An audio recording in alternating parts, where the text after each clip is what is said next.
The convoy left Lone Pine, California before dawn on January 18, 1947. 11 military trucks, 2 armored personnel carriers, and a command vehicle painted in desert camouflage. They drove east into Death Valley, into a landscape so hostile that summer temperatures reach 130 degrees, and the ground itself seems determined to kill you. 3 weeks later, the convoy returned, but something had changed. Half the men, 17 soldiers out of 34, were transferred within 48 hours to military psychiatric facilities across 3 different states. They were separated, isolated, forbidden from communicating with each other or their families. Most were discharged within 6 months with diagnoses of acute combat stress disorder, despite never having seen combat. Several died by suicide within 2 years. The rest lived out their lives in silence, refusing to discuss what happened during those 3 weeks in Death Valley. The other 17 men received immediate promotions, reassignments to classified projects, and substantial salary increases. They also never spoke about the excavation, not to wives, not to children, not even decades later when most classification protocols expire and old soldiers finally tell their stories. These men took their secrets to the grave. The official military records state that no such convoy ever existed. No excavation, no personnel assigned to Death Valley in January 1947. The operation has been scrubbed from every accessible archive, every unit roster, every supply manifest. But the paper trail always leaves traces. Freedom of Information Act requests filed over 4 decades have recovered fragments. A fuel requisition here, a medical report there. A single photograph that somehow escaped classification, showing 6 men standing at the mouth of a cave, their faces blacked out by sensors, the darkness behind them seemingly infinite. And then there are the witnesses. The prospectors who saw the convoy. The Timbisha Shoshone elders who remember when the soldiers came to the sacred caves and emerged changed. The geologist's daughter, who inherited her father's hidden notes, notes that describe something beneath the valley floor that shouldn't exist. This is the story of what they found in Death Valley in 1947. This is the story of why it remains classified 78 years later. This is the story of the greatest archaeological cover-up in American history. And it begins not with the military convoy, but with a discovery made 11 months earlier by a man who would disappear before he could tell the world what he'd seen. The expedition that never happened. Dr. Howard Eugene Mitchell was not supposed to be in Death Valley in February 1946. The United States Geological Survey had sent him to Nevada to conduct routine mineral surveys near Las Vegas, part of the post-war effort to catalog natural resources across the southwestern United States.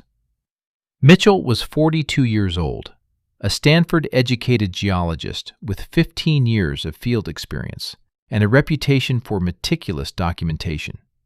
He was methodical, careful, skeptical of sensational claims, exactly the kind of scientist you'd trust to assess mineral deposits and file accurate reports. He was also curious, dangerously curious. On February 9, 1946, Mitchell drove his USGS survey vehicle 30 miles off his assigned route, crossing into California and heading into the Panamint Range on Death Valley's western edge. His field journal, which his daughter would later discover hidden in a safe deposit box, records his reasoning. Local prospector claims to have found unusual rock formations in canyon system approximately 8 miles north of Ballarat. Description suggests possible volcanic intrusion worth investigating. The prospector's name was Samuel Jacobson, a 67-year-old former silver miner who'd spent 3 decades combing the Panamint Mountains for ore deposits. Jacobson had approached Mitchell in a Lone Pine saloon 2 nights earlier, buying him drinks and telling him a story that Mitchell initially dismissed as the rambling of a lonely old man searching for attention. But something in Jacobson's description nagged at Mitchell. The old prospector spoke of tunnels, not natural caves, but deliberately carved passages with walls so smooth they reflected lamplight like polished glass. He described chambers larger than aircraft hangars, extending deep into the mountain. He claimed to have found markings on the walls, geometric patterns that repeated with mathematical precision. Mitchell's training told him this was nonsense. Desert folklore mixed with wishful thinking. Every mining region in America had stories of secret tunnels and hidden cities. They were never real. But Jacobson had brought something with him to that saloon. A rock sample. And when Mitchell examined it under his portable field microscope the next morning, his skepticism began to crack. The sample was limestone, common enough in the Panamint Range. But embedded in the limestone was something that shouldn't exist in that geological formation. A metallic inclusion with a crystalline structure Mitchell couldn't identify. Not silver, not copper, not any mineral he recognized from 15 years of surveying the Southwest. So he drove into the mountains with Jacobson, violating USGS protocols, chasing a mystery that his scientific training said couldn't be real. They found the entrance on February 10, 1946, at 2:15 in the afternoon. Mitchell's field notes describe a narrow canyon cutting deep into the Panamint Range, accessible only by foot after a grueling 3-mile hike through loose scree and boulder fields. The canyon walls rose 500 feet on either side, casting permanent shadows across the canyon floor. At the far end, where the canyon narrowed to barely 6 feet across, they found what Jacobson had described, an opening, roughly oval-shaped, approximately 9 feet high and 7 feet wide, and behind it, darkness that seemed to swallow their flashlight beams. The entrance shows clear evidence of artificial modification, Mitchell wrote. The surrounding rock face appears to have been cut or melted.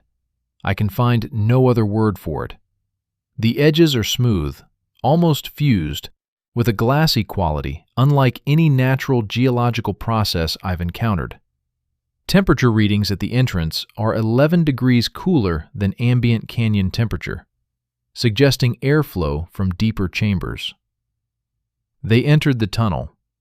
Mitchell's documentation becomes almost frantic at this point, his normally precise handwriting deteriorating into excited scrawls as he tries to capture what he's seeing. The tunnel descended at a consistent 15-degree angle, straight as an engineer's line, for approximately 400 feet before opening into the first chamber.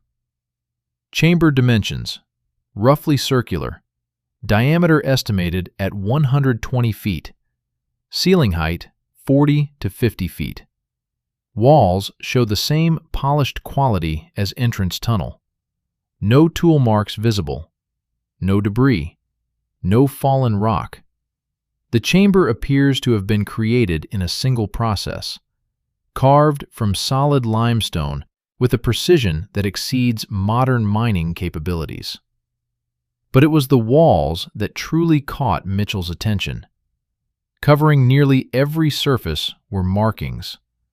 Not random scratches or natural erosion patterns, but deliberate geometric designs. Spirals within spirals, interlocking circles, repeated angular patterns that seemed to shift and flow as lamplight moved across. Mitchell spent 2 hours photographing and sketching these markings, filling 17 pages of his field journal with detailed reproductions. He also found something else, something that would change everything. In the center of the chamber, surrounded by a ring of the spiral markings, was a depression in the floor. Roughly circular, about 6 feet in diameter, perfectly smooth. And at the bottom of this depression, barely visible beneath a thin layer of dust, was metal. Not ore, not a natural deposit. Worked metal, shaped metal. Metal that had been cast or forged into a circular plate, with raised symbols matching the patterns on the walls. Mitchell's training as a geologist allowed him to estimate the age of the surrounding limestone formation, approximately 20 to 30 million years old, formed during the Oligocene epoch when this entire region lay beneath an ancient sea. The tunnels had been carved through this limestone, which meant they were younger than the rock itself. But how much younger? The dust accumulation suggested significant age. The lack of debris or tool marks suggested a technology far beyond anything 19th century miners possessed. And the metallic plate, when Mitchell carefully cleared the dust and examined it closely, showed no signs of oxidation or corrosion, despite what must have been centuries of exposure to the cave's moisture. He collected samples. He took measurements. He photographed everything his camera could capture in the dim lamplight. And then he and Jacobson explored deeper. 3 more chambers, each connected by smooth tunnels that descended further into the mountain. Each chamber larger than the last, each covered with more elaborate geometric markings. And in the 4th chamber, something that made Mitchell's hands shake so badly he could barely write his notes. A doorway. Not a natural opening, not a tunnel entrance. A doorway, rectangular, precisely measured, with what appeared to be a lintel stone, carved with symbols more complex than anything they'd seen before. And beyond that doorway, a passage that descended so steeply that Mitchell's flashlight beam couldn't reach the bottom. "We lack sufficient rope or equipment to safely explore beyond this point," he wrote. The passage beyond the doorway appears to continue for at least several hundred feet, possibly much deeper. Temperature drops noticeably at the threshold. Strong airflow from below suggests extensive chamber system. Return with proper equipment essential. This discovery requires immediate professional archaeological survey. They marked the location on Mitchell's survey maps. They cached their extra supplies at the first chamber entrance. They hiked back to Mitchell's vehicle as the sun set over Death Valley. Both men exhausted, excited, already planning their return with proper excavation equipment and additional personnel. Mitchell drove Jacobson back to his small cabin outside Ballarat. They agreed to meet in 3 days, after Mitchell filed a preliminary report and requested authorization for a formal survey. That was February 10th, 1946. On February 11th, Howard Mitchell sent a coded telegram to his USGS supervisor in Washington, D.C. Significant geological anomaly discovered, Panamint Range. Request immediate authorization for extended survey and additional personnel. Preliminary findings suggest major archaeological importance. Full report follows by secure courier. On February 12th, Mitchell drove to the Los Angeles office of the USGS to personally deliver his field notes, photographs, and samples to the regional director. On February 13th, 3 men in dark suits arrived at Mitchell's hotel in Los Angeles. They identified themselves as representatives of the War Department. They confiscated all of Mitchell's documentation, photographs, and samples. They informed him that his discovery fell under military jurisdiction due to its proximity to restricted testing ranges. They told him to await further instructions and to discuss his findings with absolutely no one.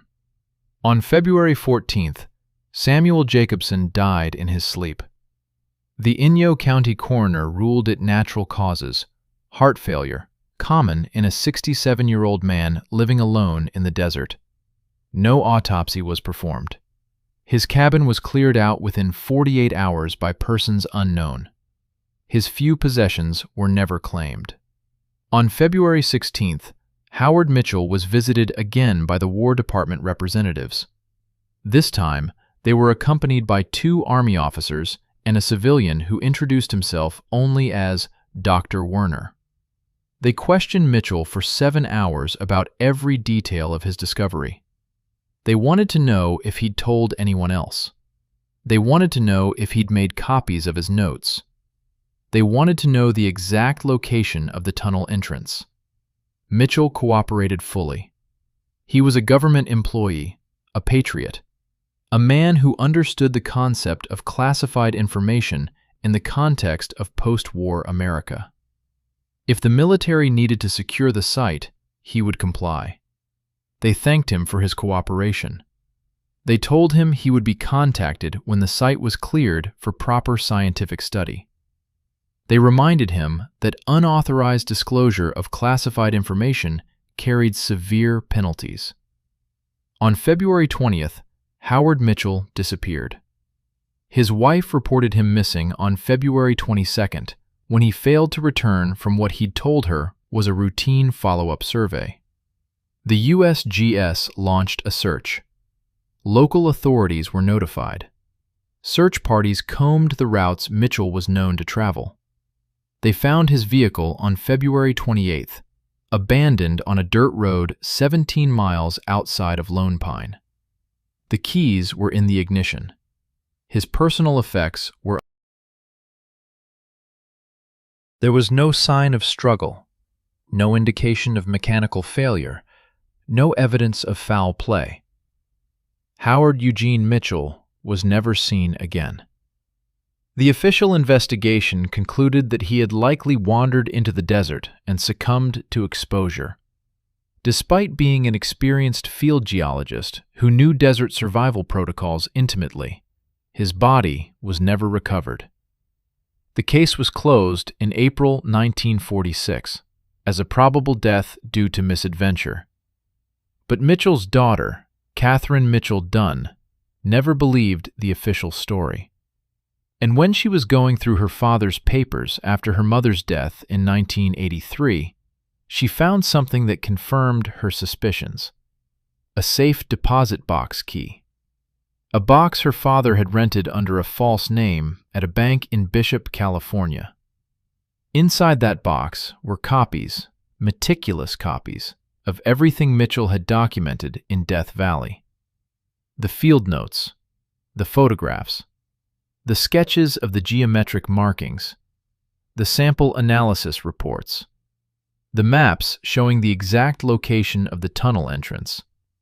Everything he'd supposedly turned over to the military in February 1946 had been duplicated and hidden. Catherine spent 2 years trying to verify her father's findings, contacting USGS officials, filing Freedom of Information Act requests, searching for any acknowledgement of the Death Valley tunnels. She found nothing but denials and missing records, until she received an anonymous letter in November 1985. The letter was brief, typed on plain paper with no return address, postmarked from Las Vegas. It read, "Your father discovered something the government couldn't explain and wouldn't allow to become public. He wasn't the first. He won't be the last." The site was excavated in '47 by military personnel. The findings were classified above top secret. Stop searching. They're still watching. Catherine went public anyway. She published her father's findings in a small independent archaeology journal in 1987. The article included his photographs, his detailed maps, his geological analysis.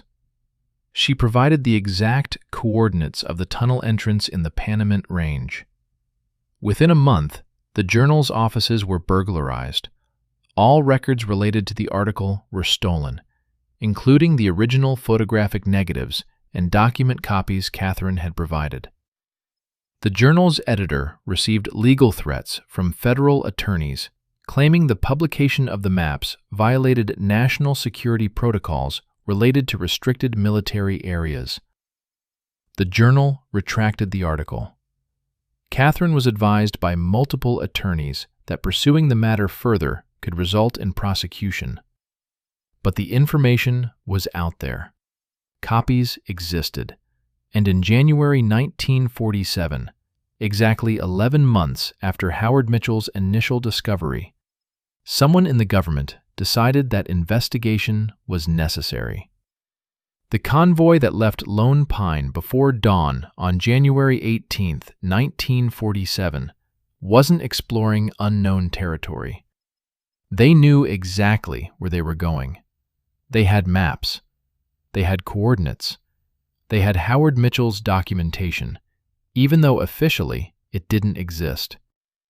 They were going into the Panamint Range to excavate whatever Mitchell had found, to determine if the tunnels were natural or artificial, to discover who had built them and when and why.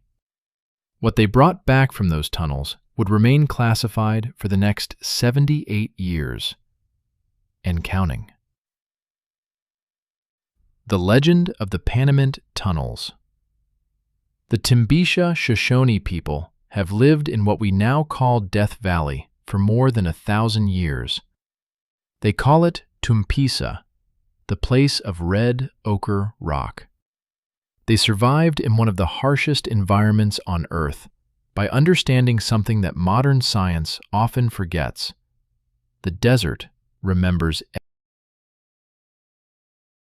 And the desert remembered the tunnels long before Howard Mitchell stumbled into them in 1946. The oral histories passed down through Timbisha families speak of Shinauav, the breathing caves, places where the mountain exhales cool air even in the brutal heat of summer, places where the ancestors went to speak with spirits, places that were old when the Timbisha first arrived in the valley, already ancient, already forbidden. George Hansen, a Timbisha elder who lived to be 97 years old and died in 2003, spent his final years documenting the stories his grandfather had told him. These recordings, preserved in the archives of the Timbisha Shoshone tribal government, contain details that make the Mitchell discovery even more disturbing. My grandfather's grandfather spoke of the tunnel people, Hansen said, in a recording made in 1998. Not people who used the tunnels, people who lived there. Giants, he called them. Tall ones, with hands that had 6 fingers. They came from below, from the deep places, when the valley was still covered by water in the ancient times. Hansen's account matches similar stories from other indigenous groups across the Southwest.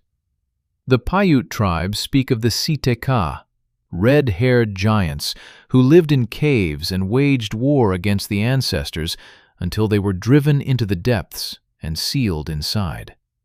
The Hopi describe the Ant people who sheltered their ancestors in vast underground chambers during catastrophic surface events. Folklore and mythology, mainstream archaeologists would say. Cultural memories distorted by centuries of retelling. The kind of stories every ancient culture tells to explain the unexplainable. But what if some of those stories were based on real encounters with real structures? The first documented European encounter with the Death Valley tunnel systems came in 1868. A prospector named Charles Alvord filed a claim report with the California Mining Bureau describing what he called the Devil's Architecture in a canyon he refused to name, fearing competitors would steal his silver strike. Alvord's description is remarkably specific. Tunnels of such perfect construction they could not be natural, walls smooth as cathedral marble, chambers vast enough to stable 100 horses, and markings upon the walls that seemed to shift in lamplight, like living things watching from the stone.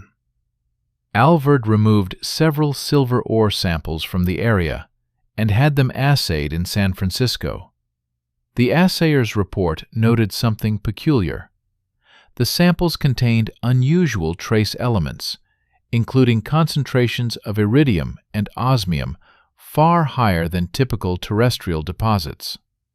When questioned, Alvord claimed the ore came from worked veins deep in the artificial chambers. He returned to Death Valley in 1869 to establish a proper mining operation. His body was found 3 months later, 50 miles from his claimed site, dead from dehydration despite carrying a full canteen and being an experienced desert traveler. The location of his tunnel discovery died with him. Or so everyone thought. Between 1870 and 1910, at least 17 different prospectors filed reports with various California mining authorities describing tunnel systems in the Panamint Range. The descriptions vary in detail, but share common elements: artificially smooth walls, geometric markings, chambers of unusual size, and a consistent northeast to southwest orientation that follows no known natural cave formation pattern.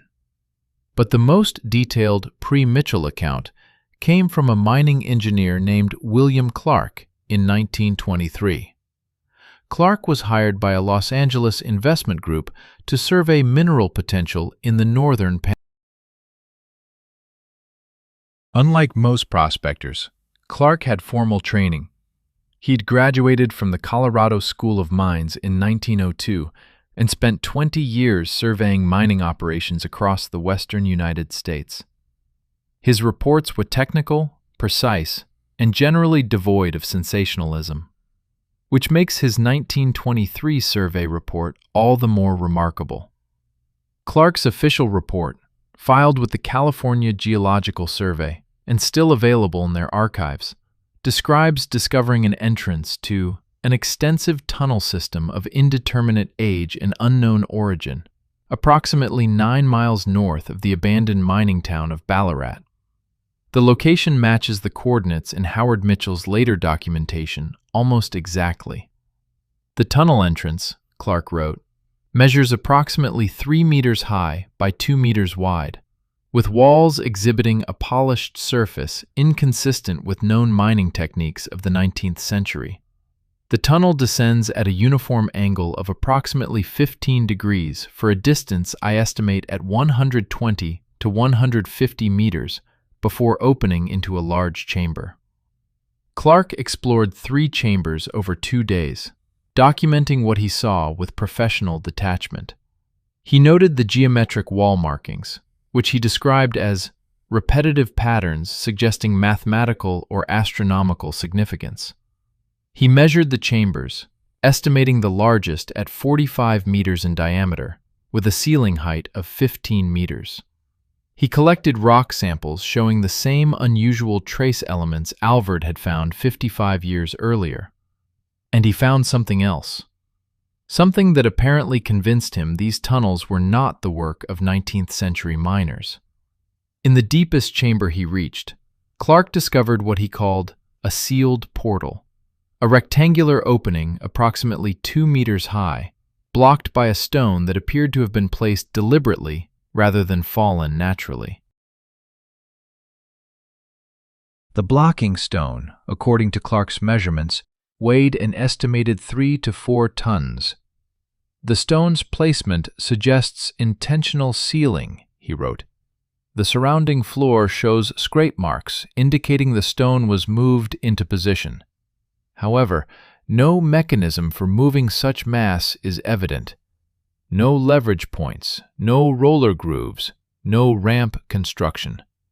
The stone simply sits in place, as if positioned by methods unavailable to conventional mining operations." Clark recommended further investigation by qualified archaeologists. He noted in his conclusion that the tunnel system represents either an unknown mining operation of considerable sophistication or, more intriguingly, evidence of pre-Columbian cultural activity warranting immediate scientific study. His report was filed, logged, and apparently forgotten, until someone in the California Geological Survey noticed it in 1946, shortly after Howard Mitchell's disappearance, and forwarded it to federal authorities. Clark himself died in 1931 in a mining accident in Arizona. His personal papers, which presumably contained more detailed notes and photographs from the Death Valley survey, were destroyed in a fire at the storage facility where they'd been kept after his death. The fire was ruled accidental. But the oral histories didn't stop with written reports. The Timbisha elders continued telling their stories, and occasionally those stories reached outsiders who paid attention.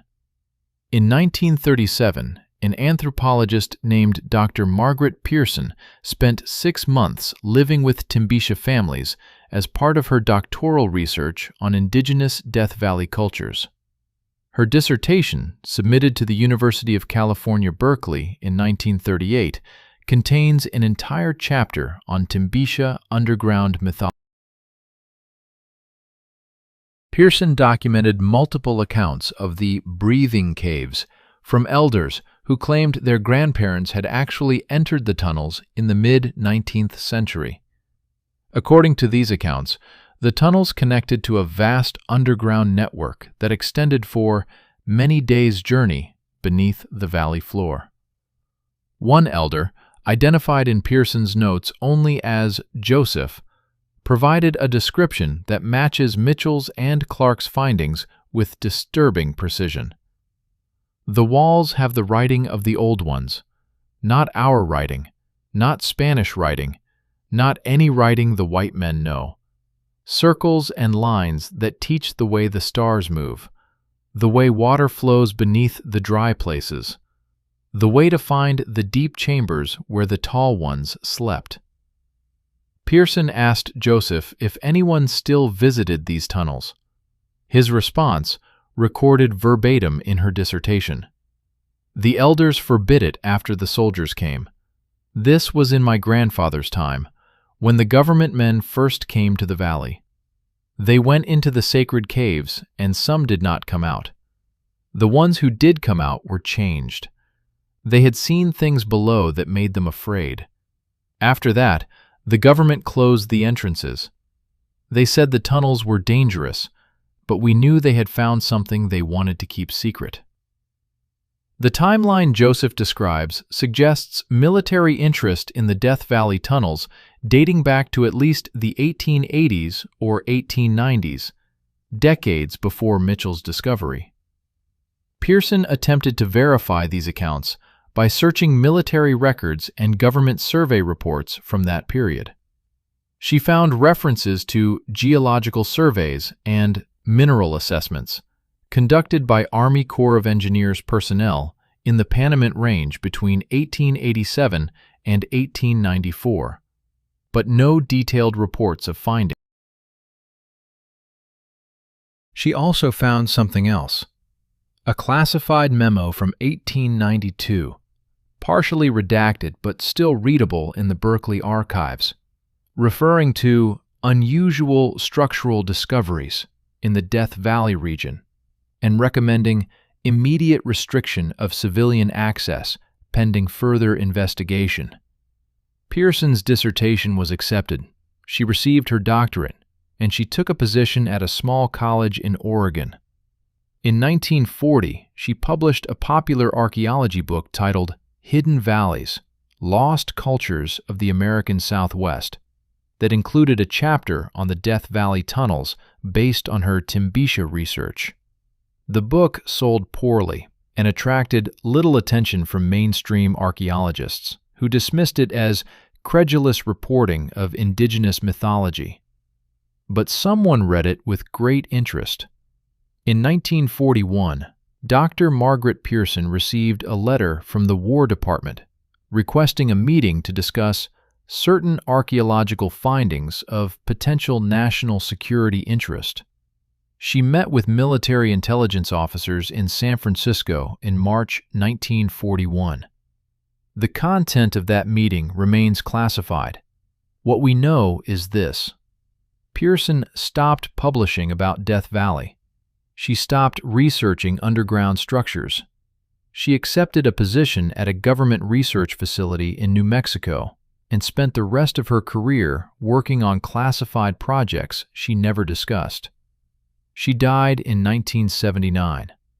Her personal papers were donated to the Berkeley Archives per her will, but they arrived heavily redacted, with entire folders missing, and most of her Death Valley research materials inexplicably absent. One document remained, though, a single page, handwritten, apparently a personal note Pearson wrote to herself and kept separate from her official files. It was discovered tucked inside a book in her personal library after her death. The note is dated December 7, 1947, 11 months after the military excavation. It reads, "They found what the Timbisha elders said was there. They found the chambers. They found the sealed doors. They found evidence of the tall ones. And they found something else, something they won't tell me about, something that scared them badly enough to classify the entire valley above top secret. I should never have told them where to look. I should never have translated the Timbisha maps. God forgive me for what I've helped them uncover." The Timbisha maps.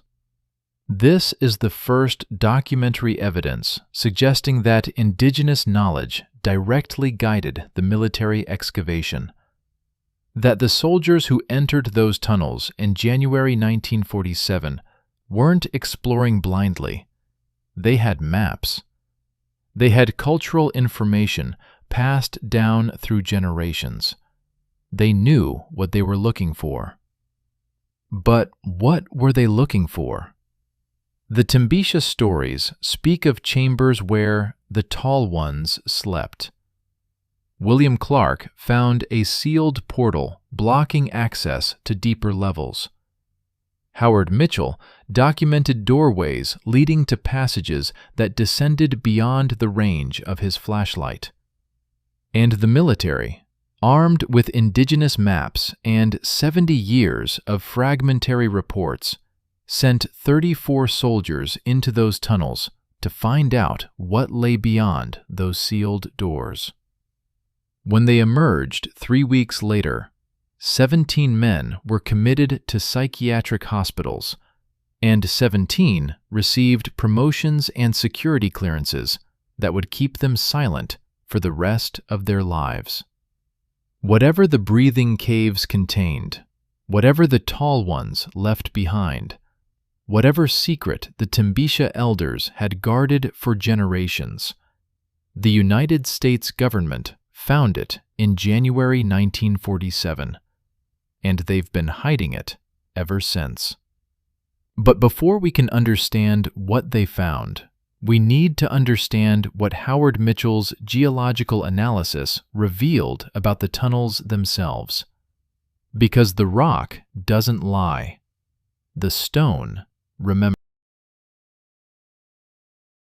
And what Mitchell discovered about the age and construction of those chambers would challenge everything we think we know about human history in North America. What the geologist found. Howard Mitchell's Hidden Field Notes contains something that mainstream archaeology refuses to address: hard geological data that doesn't fit any accepted timeline of human civilization in North America. Mitchell wasn't an amateur with a wild theory. He was a trained geologist with 15 years of field experience, a man who understood rock strata, erosion patterns, and dating methods. When he examined those tunnel walls in February 1946, he applied rigorous scientific methodology to determine their age and construction. What he found should have rewritten the textbooks. The limestone formation surrounding the tunnels belongs to the Oligocene epoch, formed approximately 25 million years ago when Death Valley lay beneath a shallow sea. This dating is uncontroversial. Core samples from the region consistently show the same geological timeline. The rock itself is ancient. But the tunnels are carved through that rock, which means they must be younger than 25 million years. The question is, how much younger? Mitchell's analysis focused on three key indicators: tool marks, erosion patterns, and mineral deposition. First, the tool marks, or rather, the complete absence of them. Modern tunnel boring creates distinctive marks. Drill bits leave circular striations. Explosives create fracture patterns radiating from blast points. Hand tools leave chips and gouges. Even 19th century mining techniques, crude as they were, leave evidence of their methodology. You can examine a mine shaft and tell whether it was created with black powder or dynamite, whether hand drills or mechanical boring was used, whether the miners worked in hard rock or soft sediment. The Death Valley tunnels showed none of these characteristics. The walls appear to have been subjected to intense heat rather than mechanical excavation, Mitchell wrote in his February 11th field notes. The surface exhibits a glassy quality consistent with thermal vitrification, the melting and rapid cooling of limestone under temperatures exceeding 1,000 degrees Celsius. However, no scorch marks, no fuel residue, no evidence of combustion exists. The heat source, if this is indeed thermal excavation, operated without flame. Mitchell compared samples from the tunnel walls to limestone that had been exposed to known heat sources. Limestone subjected to conventional fire shows carbon deposits, discoloration, and irregular melting patterns. The Death Valley samples showed uniform vitrification across the entire exposed surface, as if the rock had been subjected to precise, controlled heat that affected only the tunnel surface without penetrating deeper into the surrounding stone. This level of precision is unknown in any historical mining technique, Mitchell concluded. It suggests either a thermal cutting method far beyond current technological capabilities or a natural process for which I can find no geological precedent. Second, the erosion patterns. Water erosion in limestone creates distinctive features: dissolution channels, stalactites, stalagmites, flowstone deposits. Wind erosion creates pitting and undercutting. Chemical weathering produces specific surface textures. Mitchell examined the tunnel walls for all of these markers. He found minimal erosion. The walls maintained their smooth, vitrified surface despite what should have been thousands of years of exposure to groundwater seepage, humidity, and mineral-laden air. In natural cave systems, even a few centuries produce visible calcite deposits, mineral staining, and surface weathering. The Death Valley tunnels showed almost none of this. Mitchell calculated the rate of mineral deposition based on samples he collected from the chamber. Dust accumulation suggested significant age. The layer was approximately 2 to 3 centimeters deep in undisturbed areas. Based on modern dust accumulation rates in similar desert cave systems, Mitchell estimated this represented at least 3,000 to 5,000 years of deposition. But the walls themselves showed erosion consistent with perhaps 500 to 1,000 years of exposure. The discrepancy troubled him deeply. Either the dust accumulated far more rapidly than normal processes allow, suggesting periodic disturbances that introduced large quantities of sediment, or the walls were treated with some process that renders them resistant to normal weathering, he wrote. I favor the latter explanation, as the dust composition matches regional surface sediment, not tunnel interior material. The walls appear to have been sealed or treated in a manner that prevents normal erosion processes. Third, and most disturbing, the mineral analysis. The metallic plate Mitchell discovered in the first chamber's central depression yielded results that contradicted everything he understood about pre-Columbian metallurgy in North America. Standard archaeological teaching holds that sophisticated metalworking in North America didn't exist before European contact. Native American cultures worked copper, primarily in the Great Lakes region, through cold hammering and annealing. They didn't smelt, they didn't cast, they didn't create alloys. The Death Valley plate was an alloy. Mitchell's analysis, conducted with portable field testing equipment and later confirmed by samples he had secretly analyzed at a private laboratory in Los Angeles, identified the plate's composition as approximately 78% copper, 14% tin, 5% nickel, and 3% trace elements including small amounts of silver and gold. This is bronze. Sophisticated bronze. With nickel content that improves hardness and corrosion resistance, a refinement that European metallurgy didn't achieve until the 18th century. But the trace element profile was what truly baffled Mitchell.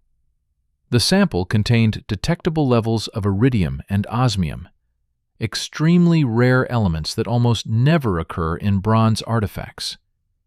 These elements are primarily found in meteoritic material, or in deep earth geological formations associated with asteroid impact sites. The iridium concentration is 0.003 parts per million, Mitchell wrote.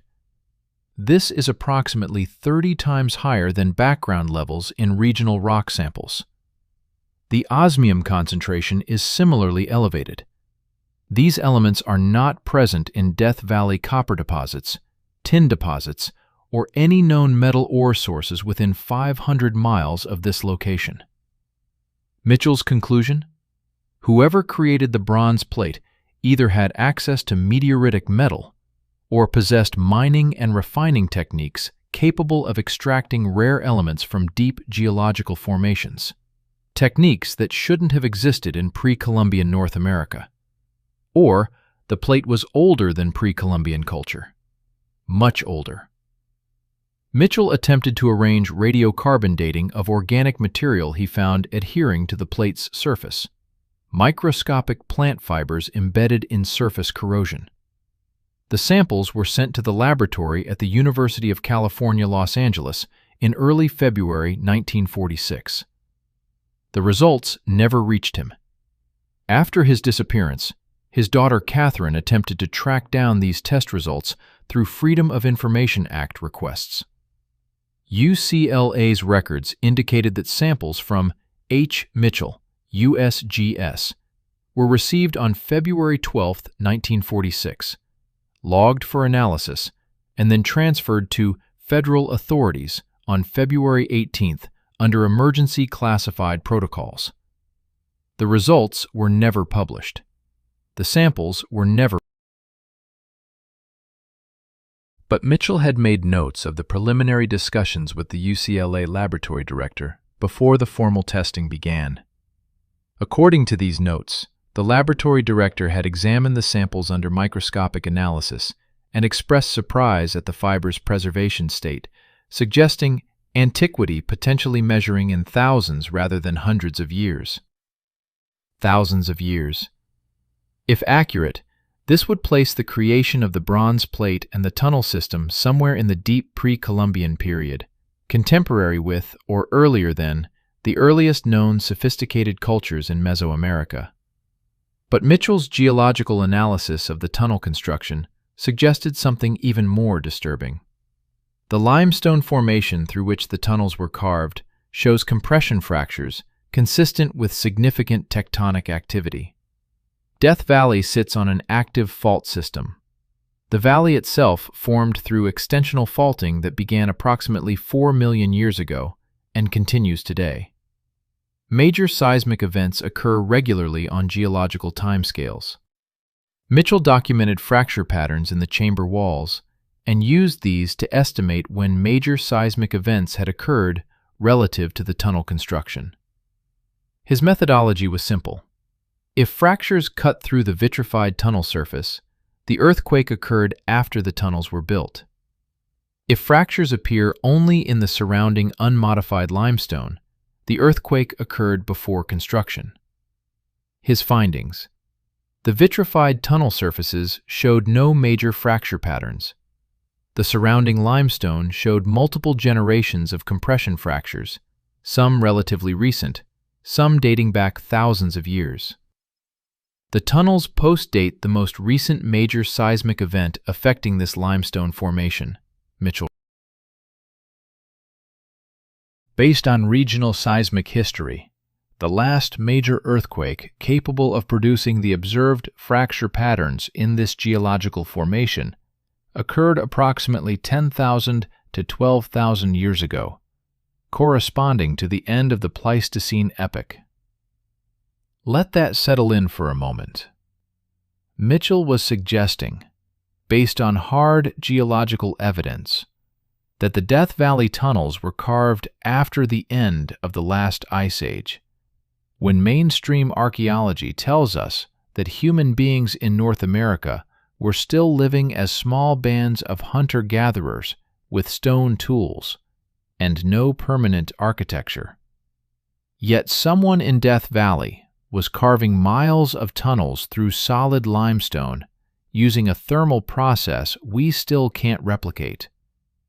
Someone was creating bronze alloys with trace elements that shouldn't exist in pre-Columbian metallurgy. Someone was building chambers the size of aircraft hangars and sealing them with multi-ton stones moved by unknown methods. And then, approximately 10,000 years ago, they stopped. Or they went deeper. Or they sealed themselves inside. Mitchell's final field note entry, dated February 10, 1946, the day before he sent his telegram to the USGS, contains a paragraph that his daughter Catherine would later say gave her nightmares. The sealed doorway in Chamber 4 presents the most significant mystery. The blocking stone shows no fractures from seismic events that should have shaken it loose over millennia.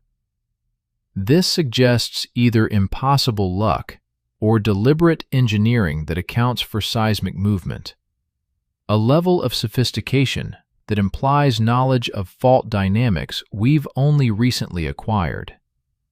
But more disturbing is the airflow. Strong, steady air current emanates from the gaps around the blocking stone. The air is cold, approximately 15 degrees Celsius cooler than the chamber temperature, and carries a mineral scent I cannot identify. Something beyond that door is breathing. Something vast. Something that has been sealed for reasons I can only speculate about. Recommend immediate archaeological team with proper excavation equipment. Whatever lies beyond that seal, it was meant to stay sealed. We should proceed with utmost caution. Mitchell never got his archaeological team. Instead, he got 3 men in dark suits, confiscation of evidence, and disappearance. But the military apparently took his warning seriously. When they assembled their excavation team 11 months later, they didn't send archaeologists. They sent soldiers, combat engineers, men trained for dangerous operations in hostile environments, and they sent them in armed. The equipment manifest that Catherine Mitchell Dunn partially recovered through Freedom of Information Act requests, heavily redacted but still partially legible, lists items you wouldn't normally associate with archaeological excavation.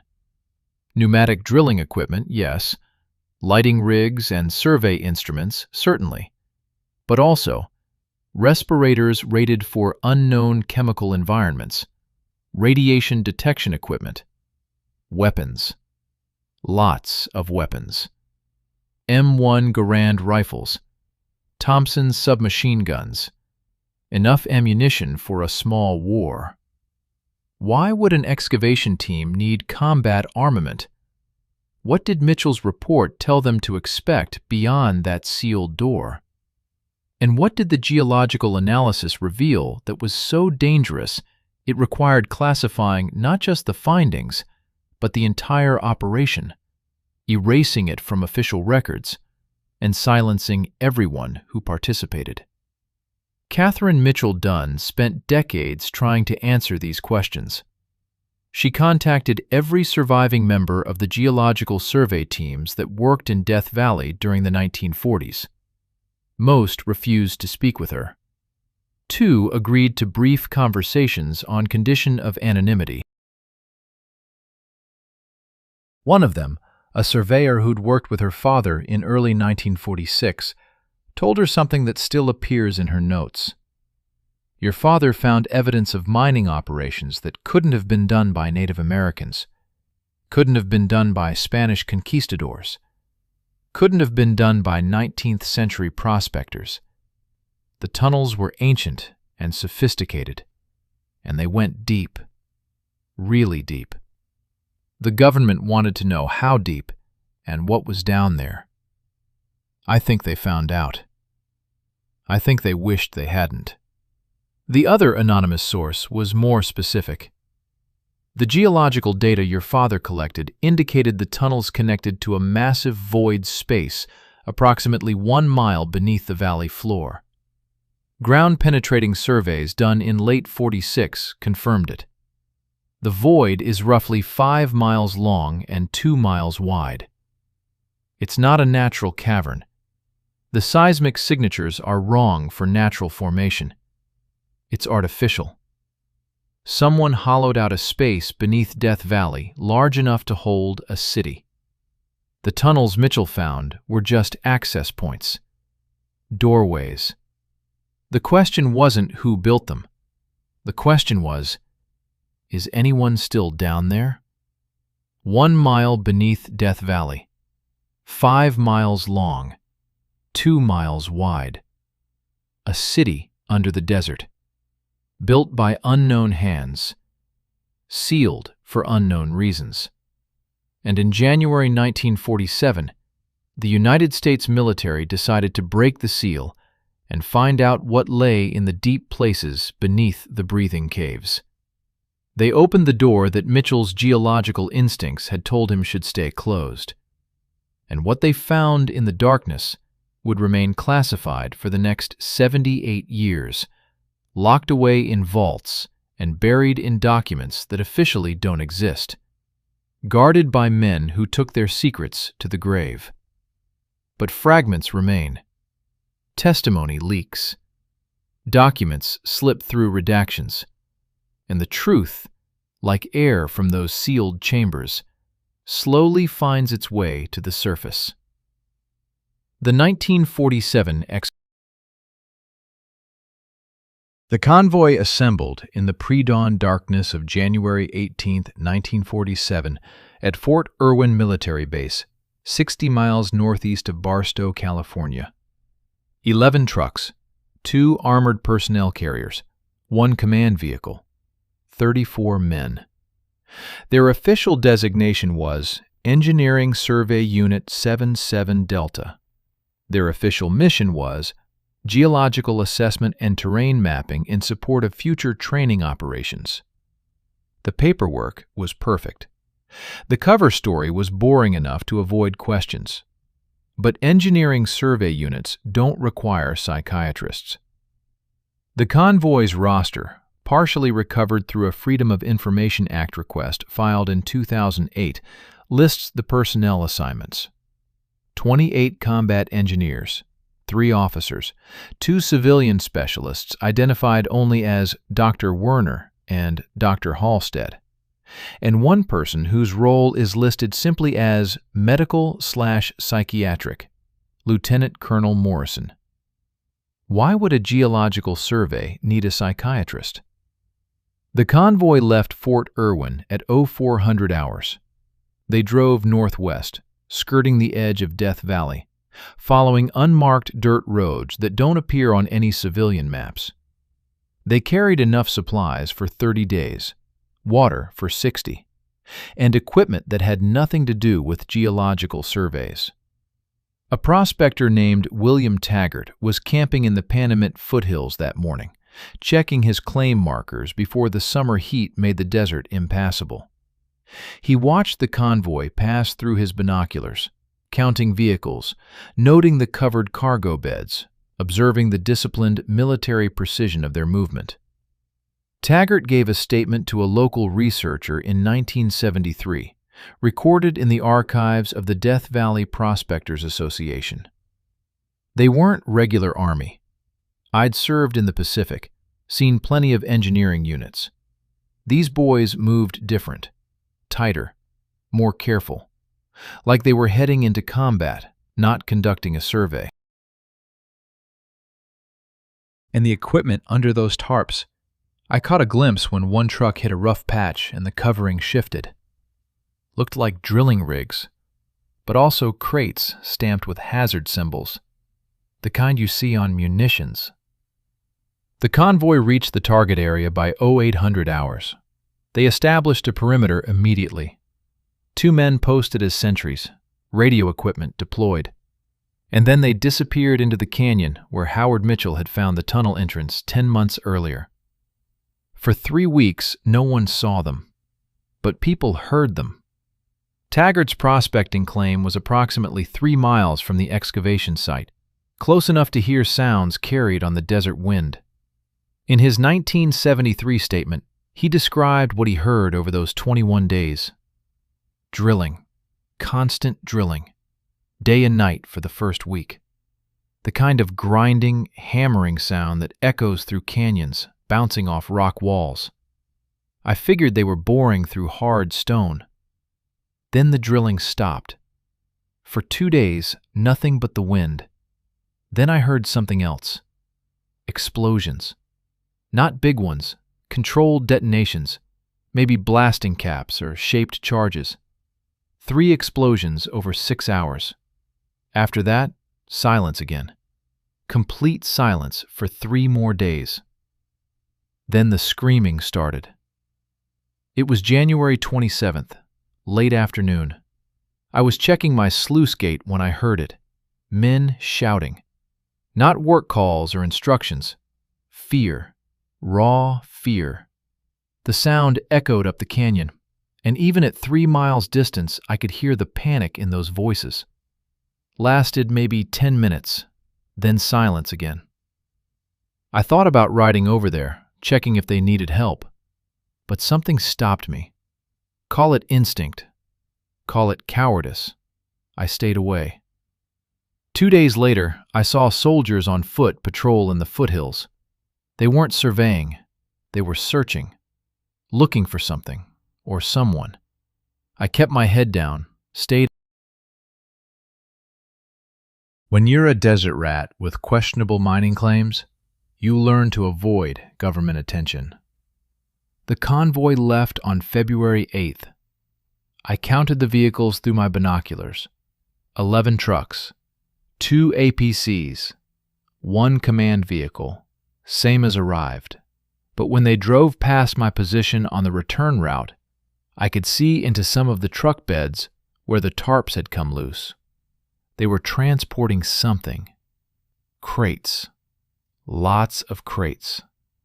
And in one truck, I saw what looked like stone tablets or slabs, carefully wrapped and strapped down. Heavy pieces, judging by how the truck suspension sagged.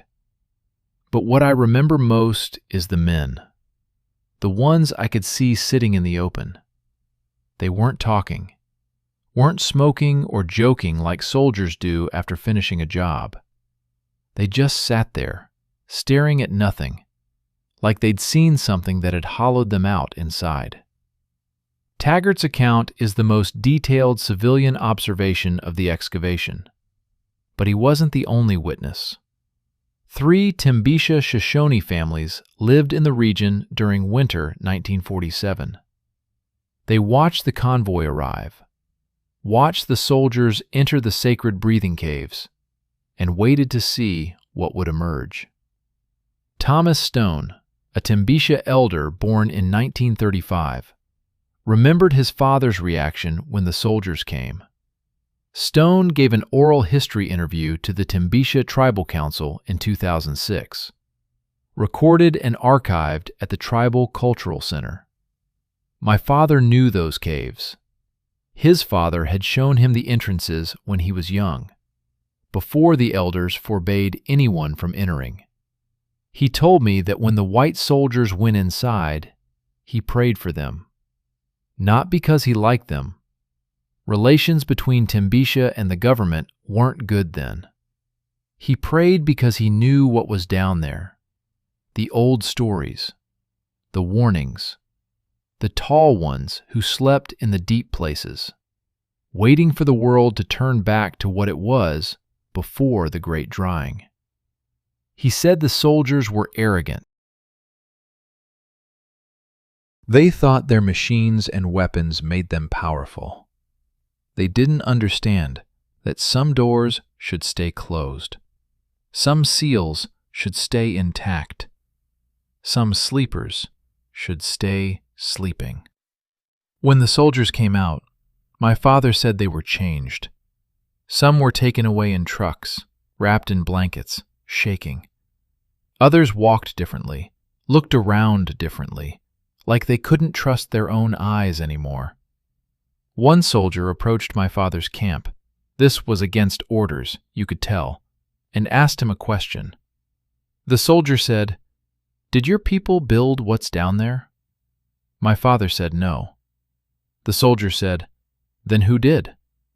My father told him, "The tall ones, who were here before the valley dried. The ones who went below when the waters left. The ones who are older than our oldest songs." The soldier didn't say anything for a long time. Then he said, "They're not all dead.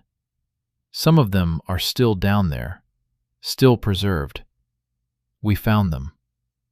My father asked, "Did you wake them?" The soldier said, "I don't know. I hope not. God, I hope not."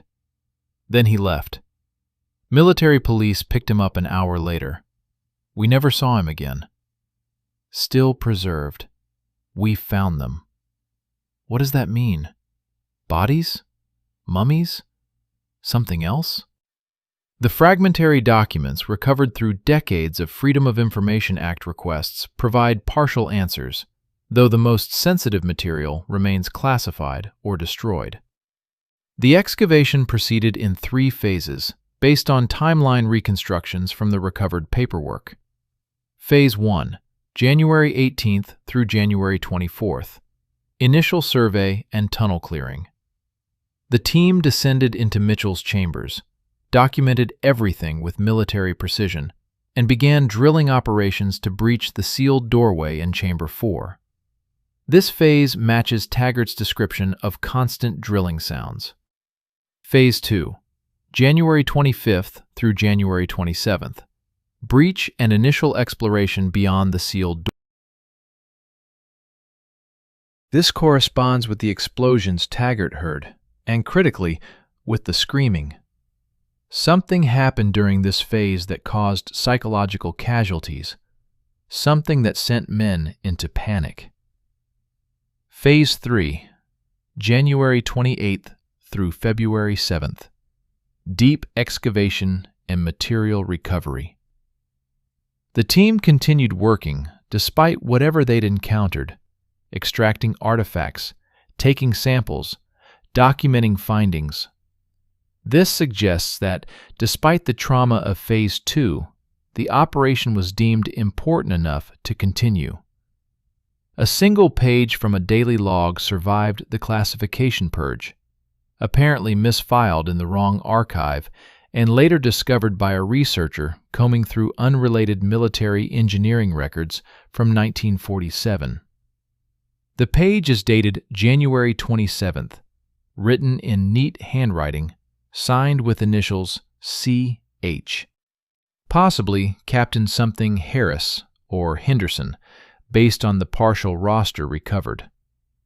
The entry reads, Day 10. Breach successful at 0900 hours. Sealed chamber accessed. Dimensions exceed all estimates.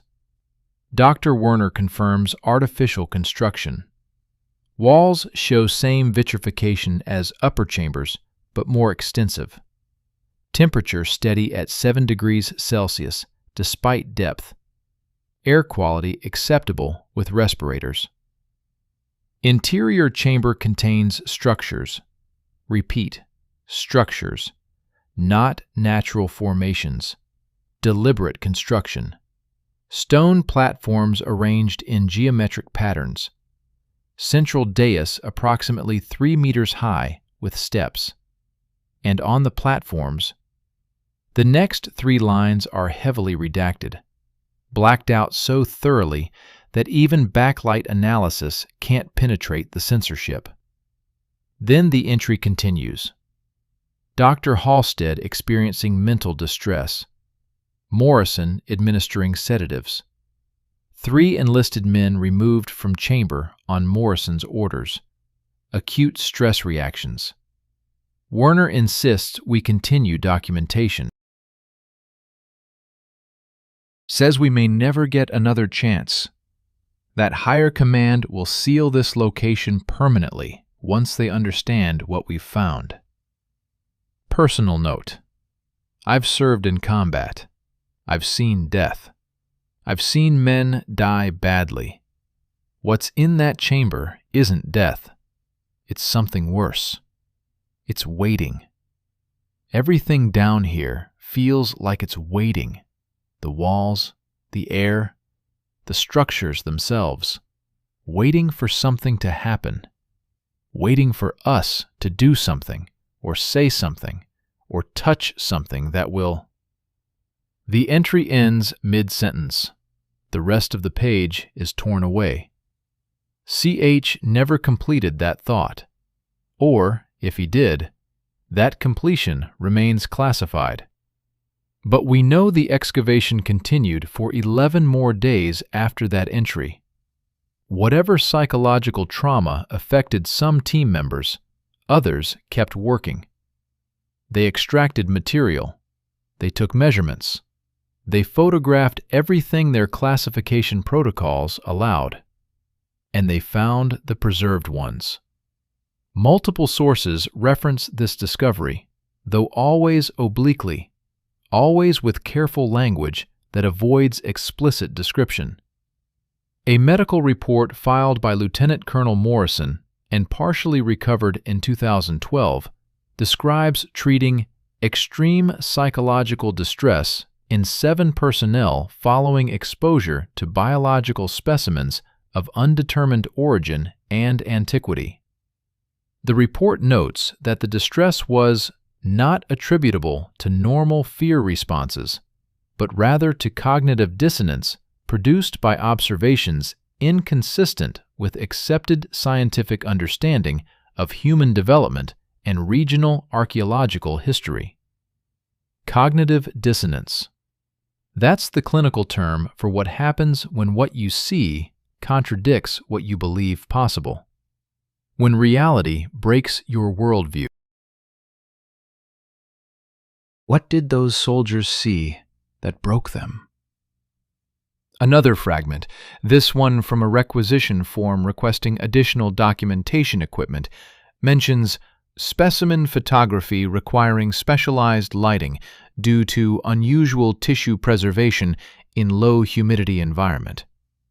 The form requests color film stock sufficient for approximately 200 exposures of biological and structural features. Specimen photography. Biological features, preserved tissue. They found bodies, ancient bodies, preserved in the dry, cool environment of the deep chambers, protected from decomposition by conditions that occurred naturally in that sealed space. But whose bodies? The tall ones the Timbisha stories described? The six-fingered tunnel builders? A single photograph exists in the public domain, or rather, a photograph of a photograph. In 1993, a former Army clerk named Donald Pierce gave an interview to a UFO research magazine. Pierce claimed he'd worked in classified document processing at Fort Huachuca, Arizona, in the early 1950s. Part of his job involved cataloging and filing intelligence reports from various military operations. He remembered one folder that passed through his station in 1951, marked with classification codes he'd never seen before.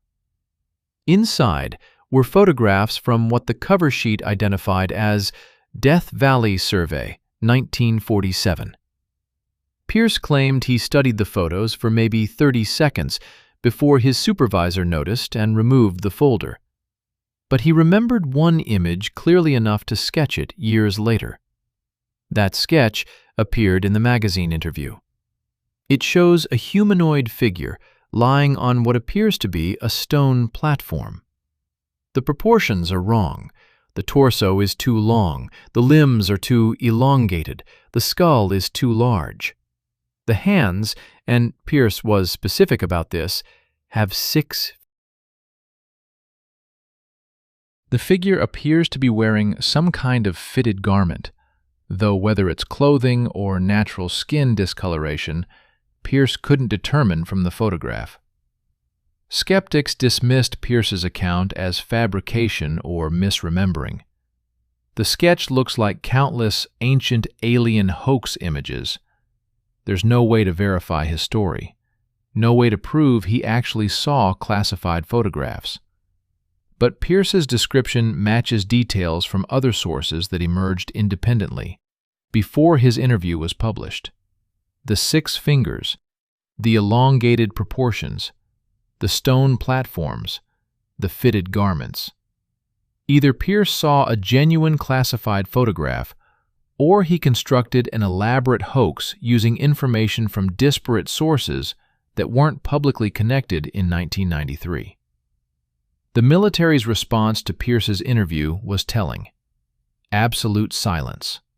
No denial, no confirmation, no legal threats, just silence. As if the story wasn't worth acknowledging, wasn't worth drawing attention to, or as if denying it might make people ask more questions. The excavation ended on February 8, 1947.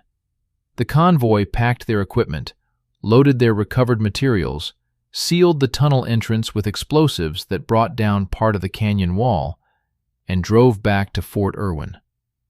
Within 48 hours, 17 men were transferred to separate psychiatric facilities.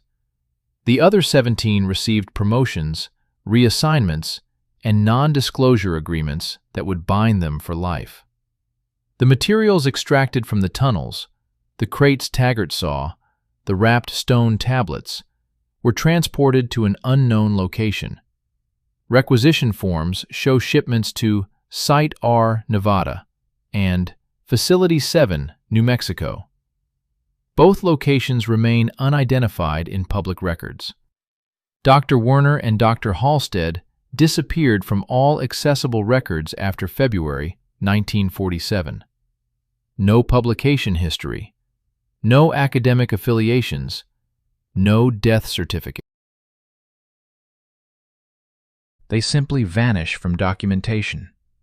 Lieutenant Colonel Morrison continued his military career, rising to full colonel before retiring in 1968. His service record shows multiple commendations and classified assignment badges, but no specific mention of Death Valley. He died in 1995. His obituary made no mention of his work as a military psychiatrist. His personal papers, donated to the Army Medical Department archives, were reviewed for declassification in 2002. Most remained sealed. One file was released with heavy redactions. That file contains Morrison's recommendation that all personnel exposed to Site 77 Delta primary discovery require lifetime psychological monitoring and should be prevented from discussing observations with civilian researchers or media representatives under any circumstances, as the information could produce widespread public psychological distress and undermine confidence in established scientific and historical narratives. Established narratives. That's what Morrison was protecting. Not military secrets, not technological advantages, not weapons or intelligence assets. He was protecting the story we tell ourselves about human history, about who built what and when and how. Because what they found beneath Death Valley contradicted that story, shattered it, proved that someone had been in North America thousands of years before we thought possible, building structures with technology we didn't have, leaving bodies that didn't match any known human morphology. The tall ones were real. The breathing caves were real. The sealed chambers and the geometric markings and the bronze plates with impossible metallurgy, all of it was real. And the government decided that reality was too dangerous for the public to know. So they classified it, buried it, sealed the evidence in warehouses and vaults, silenced the witnesses, erased the operation from official records. But secrets don't stay buried forever. Evidence leaks. Documents slip through classification reviews. Witnesses eventually talk, even knowing the consequences. And the Death Valley tunnels themselves remain.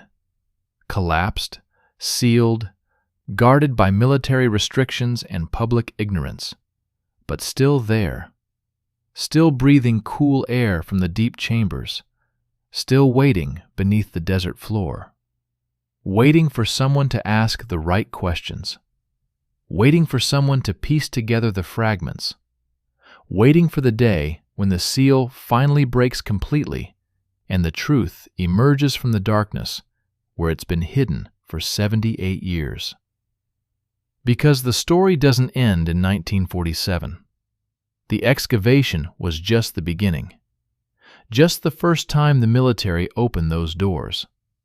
They've been back multiple times, different teams, different missions, and each time the classification gets tighter, the security gets heavier, the silence gets deeper.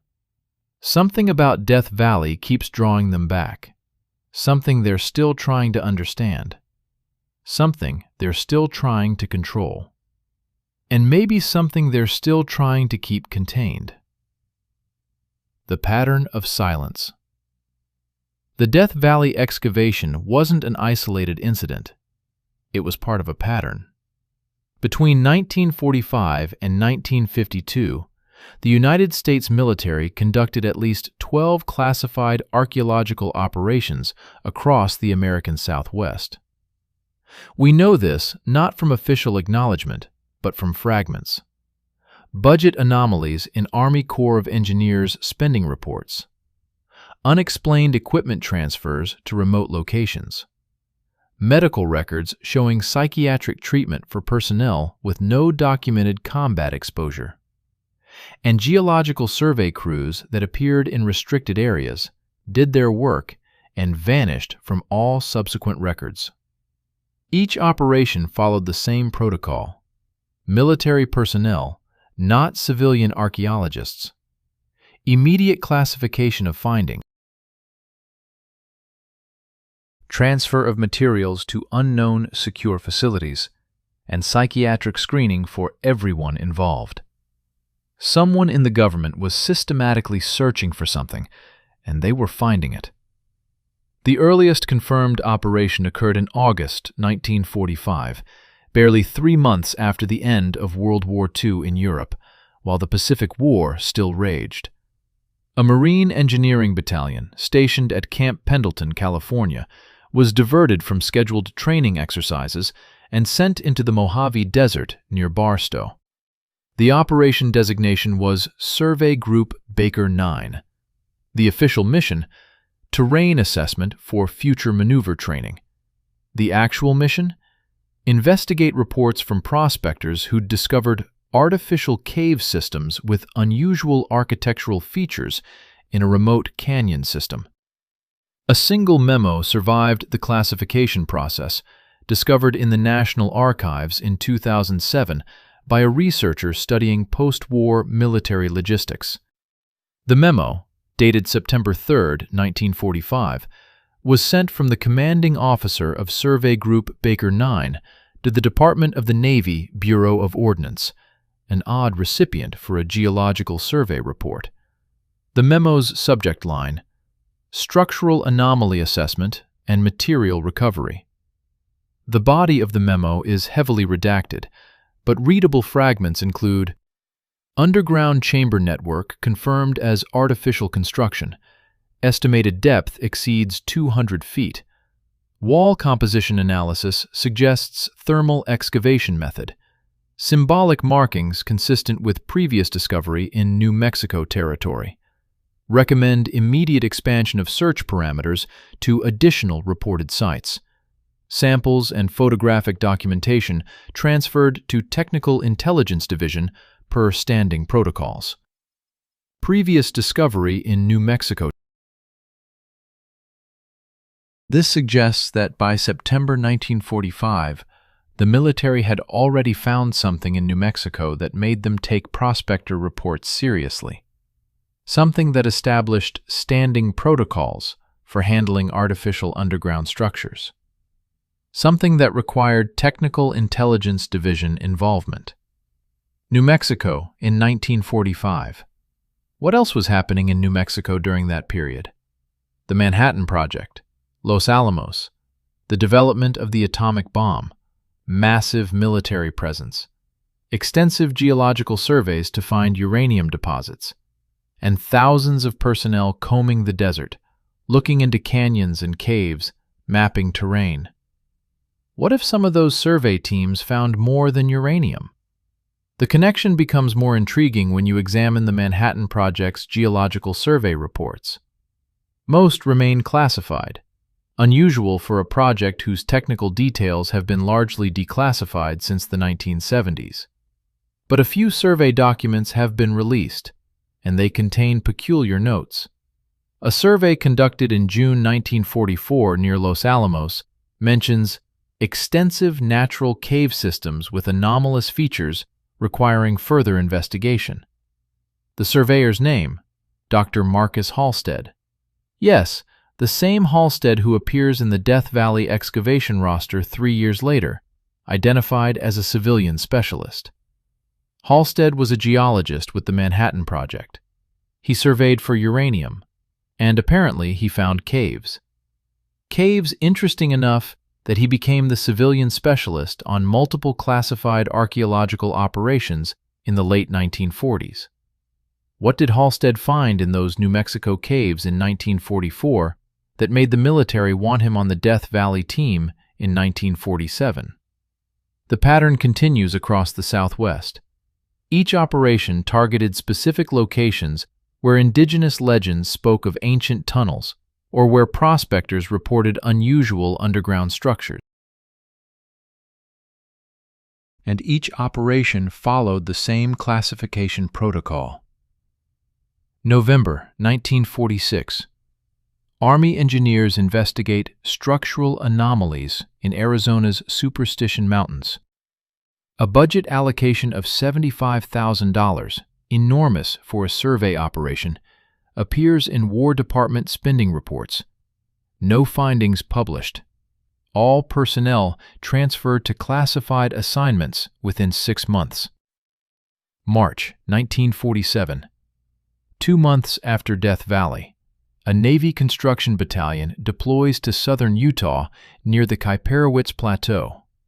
Official mission: road construction.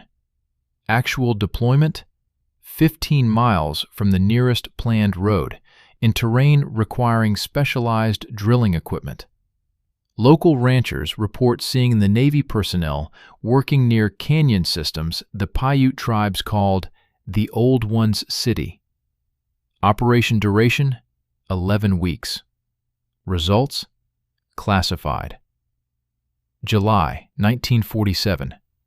The famous Roswell incident dominates headlines. While the public focuses on crashed weather balloons and flying saucer speculation, few notice that military geological survey teams are active in 3 separate locations across New Mexico, all investigating reported cave systems. One of these teams includes Dr. Marcus Halstead. October 1948.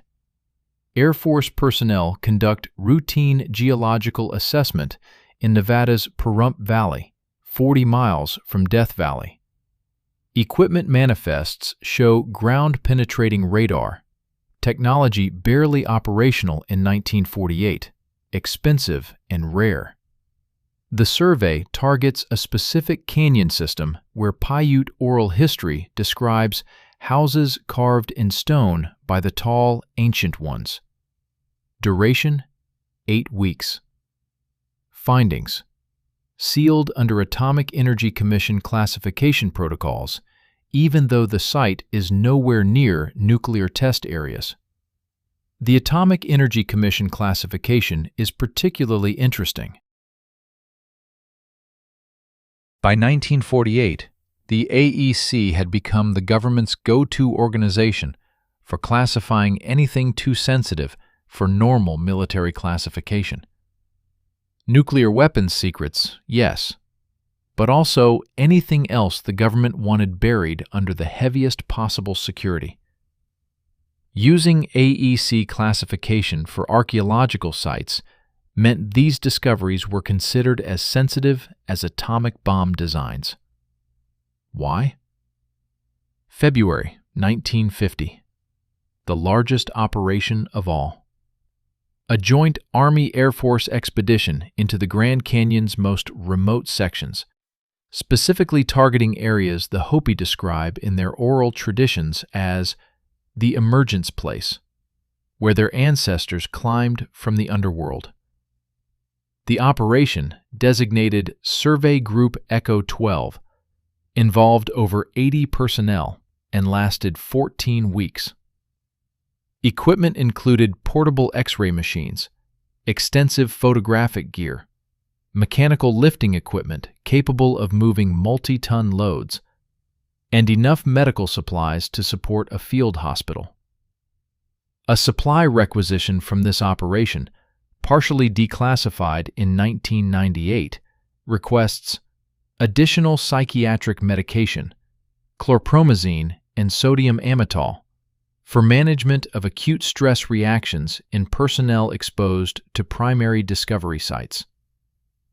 Chlorpromazine is an antipsychotic.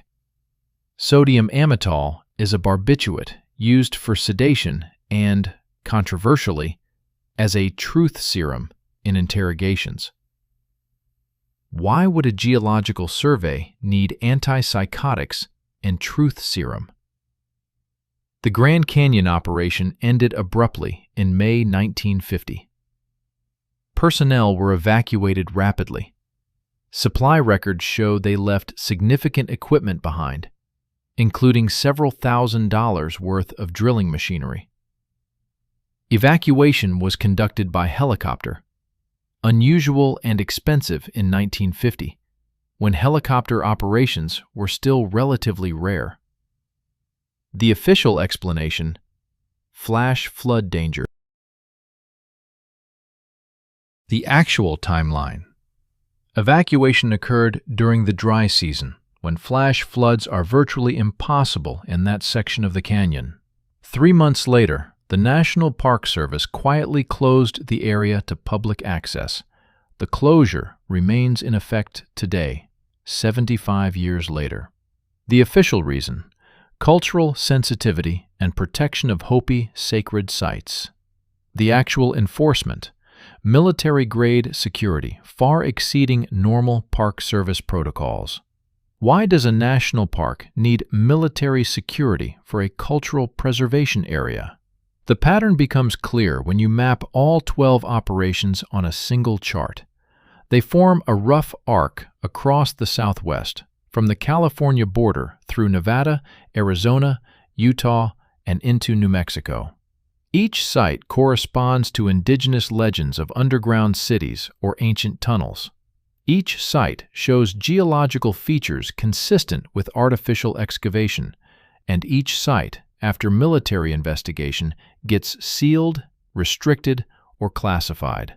Someone systematically mapped indigenous oral histories, identified locations, sent military teams to investigate, and then buried the results under classification so heavy it remains locked 78 years later. But why the urgency? Why concentrate all 12 operations within 7 years from 1945 to 1952? Why the massive expenditure of military resources during the post-war period when budgets were tight and personnel stretched thin? The answer might lie in the timing itself. 1945. Atomic bomb development requires extensive geological surveys. Survey teams find things that shouldn't exist. Initial investigation protocols established. 1946. Systematic survey of reported sites begins. Howard Mitchell makes his discovery. Military realizes the extent of the tunnel networks. 1947. Roswell incident creates public interest in unexplained phenomena. Under cover of weather balloon explanations and flying saucer speculation, military intensifies archaeological operations, knowing public attention is focused elsewhere. Death Valley excavation finds preserved specimens. 1948 through 1950. Rapid exploitation phase. Survey teams hit multiple sites, extract materials, document findings. The pace suggests they're working against a deadline or following a systematic plan. 1951. Operations slow down. Classification protocols become more stringent. Atomic Energy Commission takes over security for some sites. 1952. Operations cease almost entirely. Attention shifts to maintaining security on already discovered sites rather than finding new ones. What changed in 1952? Why stop searching? One possibility: they found what they were looking for. Another possibility: they found something that scared them badly enough to stop looking. A third possibility: they didn't stop. They just went completely dark, conducting operations so classified that no paperwork trail exists, no budget line items appear, no personnel records survive. Evidence for the third possibility comes from an unexpected source: seismic monitoring data.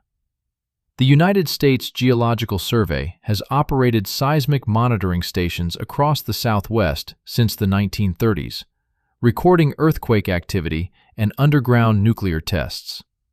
The data is public record, available to researchers. And buried in that data are anomalies that don't match natural seismic events or known nuclear testing.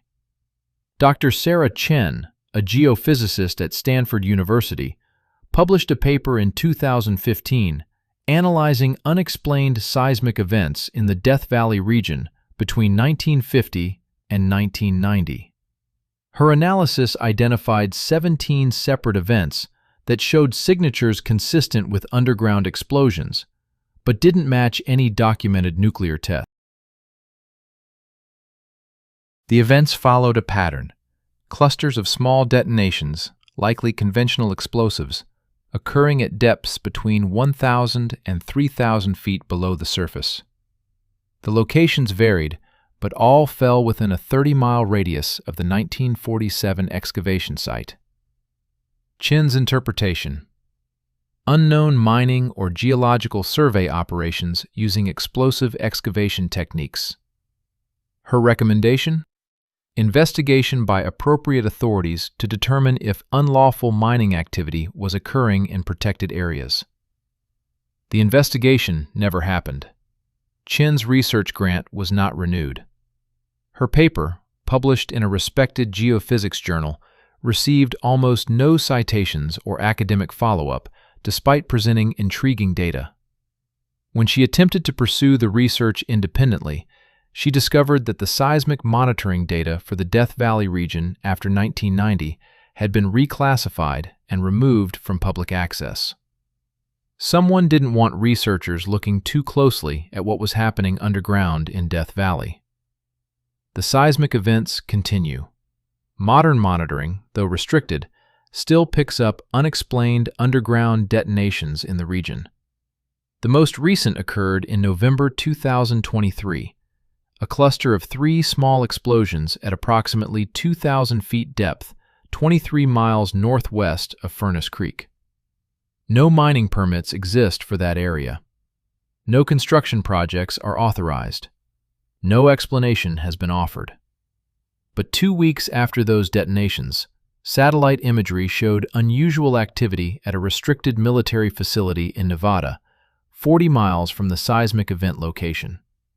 Heavy vehicle traffic, helicopter movements, and what appeared to be cargo transport operations moving equipment into underground bunkers. Whatever they're doing beneath Death Valley, they're still doing it. Still excavating. Still exploring. Still extracting materials or investigating chambers or doing whatever it is they've been doing since 1947. The pattern of silence isn't just about the past, it's about the present. Right now, today, there are military operations continuing in the Death Valley region that remain completely classified. Operations that use the same protocols established in 1947. Operations that treat archaeological discoveries as matters of national security, requiring the highest level of secrecy. And all of this raises the most disturbing question.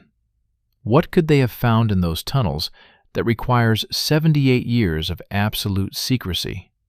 What discovery is so dangerous, so reality-shattering, so incompatible with our understanding of human history that it must be hidden from the public at any cost? The answer isn't in the classified documents we'll never see. It's in the evidence they couldn't completely hide. The geological data, the indigenous oral histories, the fragmented records that slip through classification reviews, the patterns that emerge when you connect locations and timelines in mysterious seismic events. And most tellingly, it's in what lies beneath Death Valley itself, in the geological structures that modern technology can now detect, in the voids in chambers and tunnels that network beneath the desert floor, in the evidence that something vast and ancient and inexplicable is hidden in the deep places where the government tells us nothing exists. The breathing caves are still breathing, the tunnels are still there, and whatever the tall ones left behind in those sealed chambers is still waiting in the darkness, protected by classification protocols and military security and 78 years of official denial. But the earth itself can't lie. The rock keeps its secrets until someone asks the right questions with the right tools. And modern technology is finally giving us those tools. What lies beneath Death Valley? In 2009, a team of geophysicists from the California Institute of Technology conducted a comprehensive ground-penetrating radar survey of Death Valley as part of a broader study on basin formation and fault dynamics. The project, funded by the National Science Foundation and fully public, had nothing to do with archaeology or classified military operations. They were simply mapping the subsurface geology to better understand how Death Valley formed over millions of years. What they found in the data made no geological sense whatsoever. The survey used advanced synthetic aperture radar technology capable of penetrating up to 3 miles below the surface, creating detailed three-dimensional images of subsurface structures. The team expected to find the typical geological features of an extensional basin: fault lines, sediment layers, volcanic intrusions, maybe some natural cave systems formed by water erosion. Instead, at depths ranging from 1,000 to 5,000 feet below the valley floor, the radar detected massive voids, not natural caverns with irregular shapes and random distribution, geometric voids, organized voids, voids arranged in patterns that resembled nothing so much as a planned city layout. Dr. Robert Chen, the project's lead geophysicist, presented the preliminary findings at a geophysics conference in San Diego in March 2010. His presentation included radar imagery showing a central void approximately 4.8 miles long, 1.9 miles wide, and ranging from 200 to 400 feet in vertical dimension. Surrounding this central void were dozens of smaller chambers, connected by linear features that the radar interpreted as tunnels or corridors. The geometry is wrong for natural formation, Chen stated in his presentation. Natural caves form along fracture zones and dissolution pathways. They're irregular, branching. These structures show 90-degree angles, parallel walls, uniform spacing. The probability of natural processes creating this configuration is essentially zero. Chen's presentation lasted 40 minutes. He showed multiple radar images, cross-sections, three-dimensional reconstructions. He discussed possible explanations: unusual lava tube formations, collapsed limestone caverns, measurement artifacts. He systematically ruled out each natural explanation based on the data. His conclusion? We have detected what appears to be an artificial structure of significant scale beneath Death Valley. The construction method, age, and purpose remain unknown. We recommend immediate archaeological investigation and expanded survey to determine the full extent of these anomalies. The academic response was enthusiastic. Several universities expressed interest in collaborating. The National Science Foundation indicated willingness to fund follow-up studies. Media outlets picked up the story. For about 72 hours, it looked like the Death Valley mystery was about to break wide open. Then, everything stopped.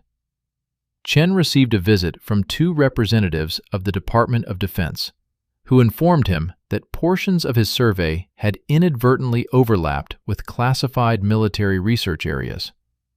The specific radar data showing the geometric voids fell under this classification. He was instructed to remove those sections from his dataset, withdraw his conference presentation from publication, and cease discussing the findings publicly. When Chen protested, pointing out that his research was publicly funded and conducted in a national park, not on military land, the DoD representatives became more specific. They showed him maps indicating that the subsurface structures he detected extended beneath areas designated as restricted military zones. Under national security protocols, Any data pertaining to these zones, even data collected from public land, could be classified retroactively. Chen consulted with attorneys. He contacted the National Science Foundation. He reached out to academic freedom organizations. The answer was consistent. The DoD had legal authority under existing classification statutes to restrict his findings. Fighting the classification would likely result in loss of security clearance, future federal funding, and potentially legal consequences for unauthorized disclosure of classified information. Chen complied. The data was sealed. The presentation was withdrawn. The media stories died. But Chen had already shown his findings to colleagues. Students had attended his presentation. The radar images had been seen by dozens of people. And in academia, information doesn't disappear easily. Within months, bootleg copies of Chen's presentation were circulating among geophysics researchers. The images appeared on conspiracy websites. Amateur researchers began analyzing the data, creating enhanced versions, comparing the underground structures to architectural patterns from various ancient cultures. The government's response was silence. No official denial. No confirmation. No explanation of why geological data from a public research project required classification. Just silence. But other researchers, intrigued by Chen's findings, began looking at existing geological data with fresh eyes. And they found corroboration. Seismic tomography studies conducted by the USGS in the 1990s, long before Chen's radar survey, showed anomalous velocity patterns beneath Death Valley. Seismic waves travel at different speeds through different materials. Solid rock produces one velocity signature. Loose sediment produces another. Voids produce distinctive signatures because sound waves reflect rather than transmit through air-filled spaces. The 1990s data showed exactly the kind of velocity anomalies you'd expect from large underground voids. The USGS researchers at the time had noted these anomalies, but interpreted them as probable collapsed cavern systems or unusual fault structures. They hadn't had the resolution to see the geometric patterns Chen's more advanced radar later revealed. But now, looking back at that data with Chen's findings in mind, the patterns become obvious. The voids aren't random. They're organized.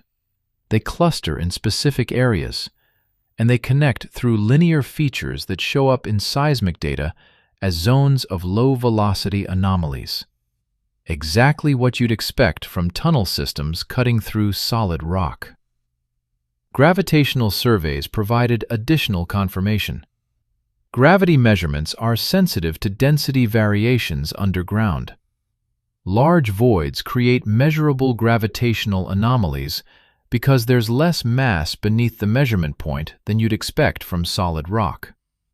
A NASA gravity survey conducted in 2007 as part of a broader study of western U.S. basin structures showed pronounced negative gravity anomalies beneath Death Valley.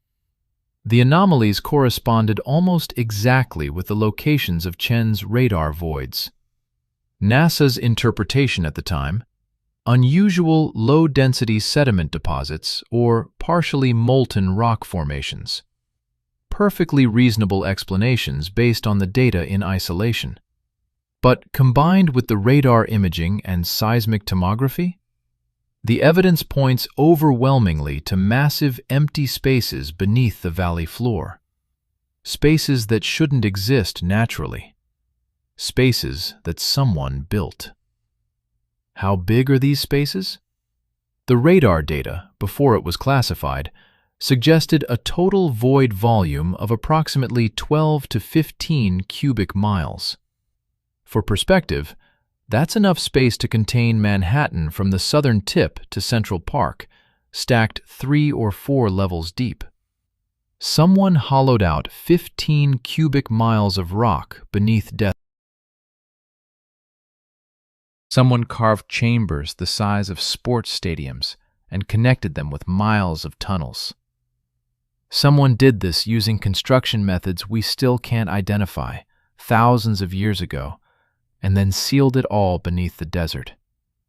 The question is, why?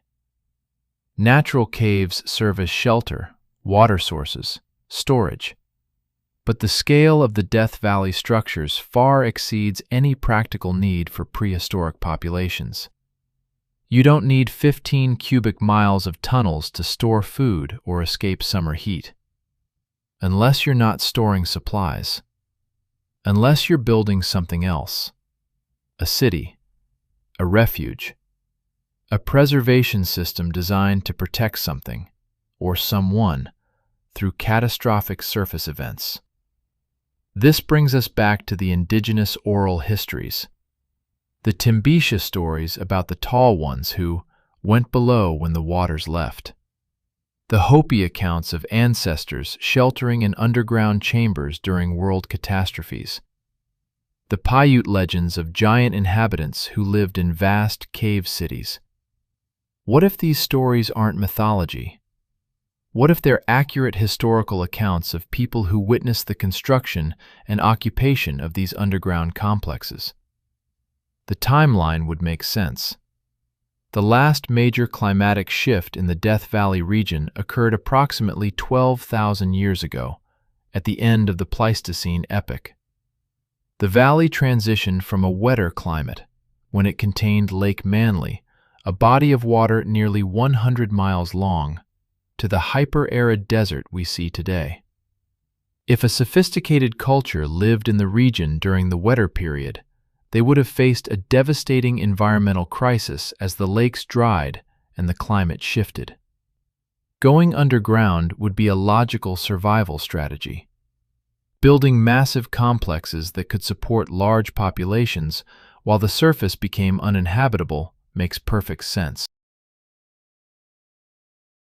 But who were these builders? What culture possessed the technology to carve 15 cubic miles of tunnels through solid rock using thermal methods that leave vitrified walls? What people had the organizational capacity to coordinate such massive construction projects?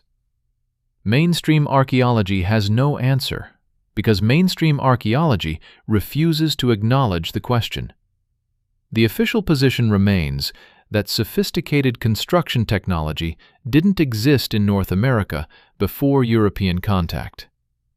The Death Valley structures, therefore, cannot be artificial, regardless of what the geological data shows. This is where science fails. When evidence contradicts established theory, the scientific method demands we modify the theory. But institutional science often protects established theories by dismissing inconvenient evidence. Chen's data was classified, not because it revealed military secrets, but because it challenged archaeological orthodoxy. The DoD provides a convenient excuse for burying evidence that academic institutions would prefer to ignore anyway. But the evidence keeps accumulating. In 2016, a commercial mining company conducted private geological surveys in the Panamint Range, searching for rare earth mineral deposits. Their ground-penetrating radar detected tunnel systems at depths ranging from 500 to 2,000 feet, showing the same geometric patterns and artificial characteristics as Chen's findings. The mining company's geologists were excited. Artificial tunnels might indicate historic mining operations, which often reveal valuable ore deposits. They filed claims and began planning exploratory drilling. 3 months later, the Bureau of Land Management rejected their claims, designating the entire survey area as protected land, closed to mineral exploitation. The BLM's stated reason: protection of cultural resources and sensitive habitat. The mining company sued, arguing that no cultural resources or endangered species had been documented in the area. The case was settled out of court, with the mining company receiving an undisclosed payment in exchange for dropping their claims and agreeing not to disclose their geological survey data. One of the company's geologists, speaking anonymously to a mining industry publication in 2018, said, "We found tunnels, miles of tunnels, clearly artificial, clearly old. We were told to forget what we saw and move on. The government paid us enough to make forgetting worthwhile. But I know what I saw in that data. Someone built a city under those mountains, and the government doesn't want anyone asking questions about who, or when, or why." Modern technology continues revealing what the government tries to hide. Satellite-based synthetic aperture radar can now detect subsurface voids from orbit. Commercial satellite companies have mapped Death Valley repeatedly over the past decade, and their data, available for purchase by anyone, shows the same anomalies that got Chen's research classified. You can download this data yourself, process it with freely available software, see the geometric patterns beneath the valley floor. The evidence is there for anyone willing to look. What you'll find is a network of structures extending roughly 60 miles north to south, 30 miles east to west. The largest concentration lies beneath the Central Valley, but connecting tunnels branch out toward the surrounding mountain ranges, the Panamints to the west, the Amargosa Range to the east, the Grapevine Mountains to the north. The system's complexity suggests it wasn't built all at once. It shows characteristics of expansion over time, with newer sections connecting to older core. You can see this in the architectural consistency. Some chambers show more sophisticated construction than others, suggesting technological development or different builders working in different time periods. And at the deepest points, 4,000 to 5,000 feet below the surface, the radar shows something else. Massive chambers, far larger than anything in the upper levels. Central complexes with symmetrical arrangements suggesting deliberate planning. And in the very center of the largest chamber, a dense anomaly that reflects radar signals in ways that suggest metal. Lots of metal. Refined, shaped metal, in quantities that shouldn't exist in natural ore deposits. This is what Howard Mitchell found in 1946. This is what the military excavated in 1947. This is what they've been studying, protecting, and hiding for 78 years. A civilization's worth of architecture buried beneath Death Valley. Evidence of technological sophistication thousands of years before recorded history. Proof that the story we tell about human development in North America is fundamentally wrong.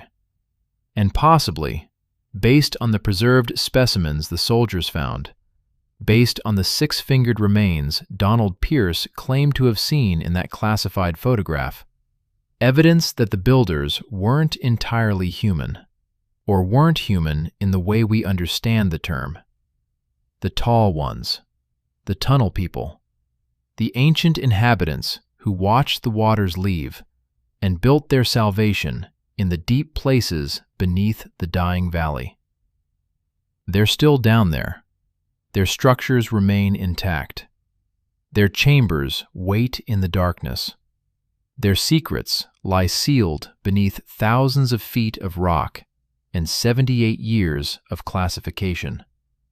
But the Earth itself can't keep secrets from modern technology. The voids show up in radar surveys. The tunnels appear in seismic data. The geometric patterns emerge from gravitational measurements. We know they're there. We know someone built them. We know the government found them and decided the truth was too dangerous to share. The only question left is, what else is down there?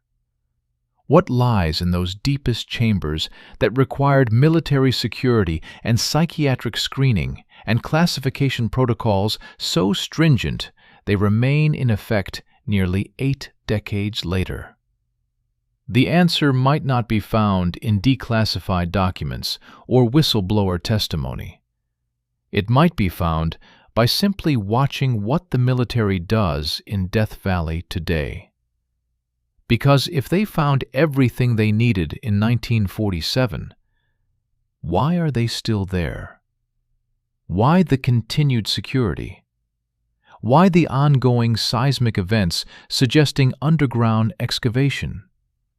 Why the classified operations that continue year after year?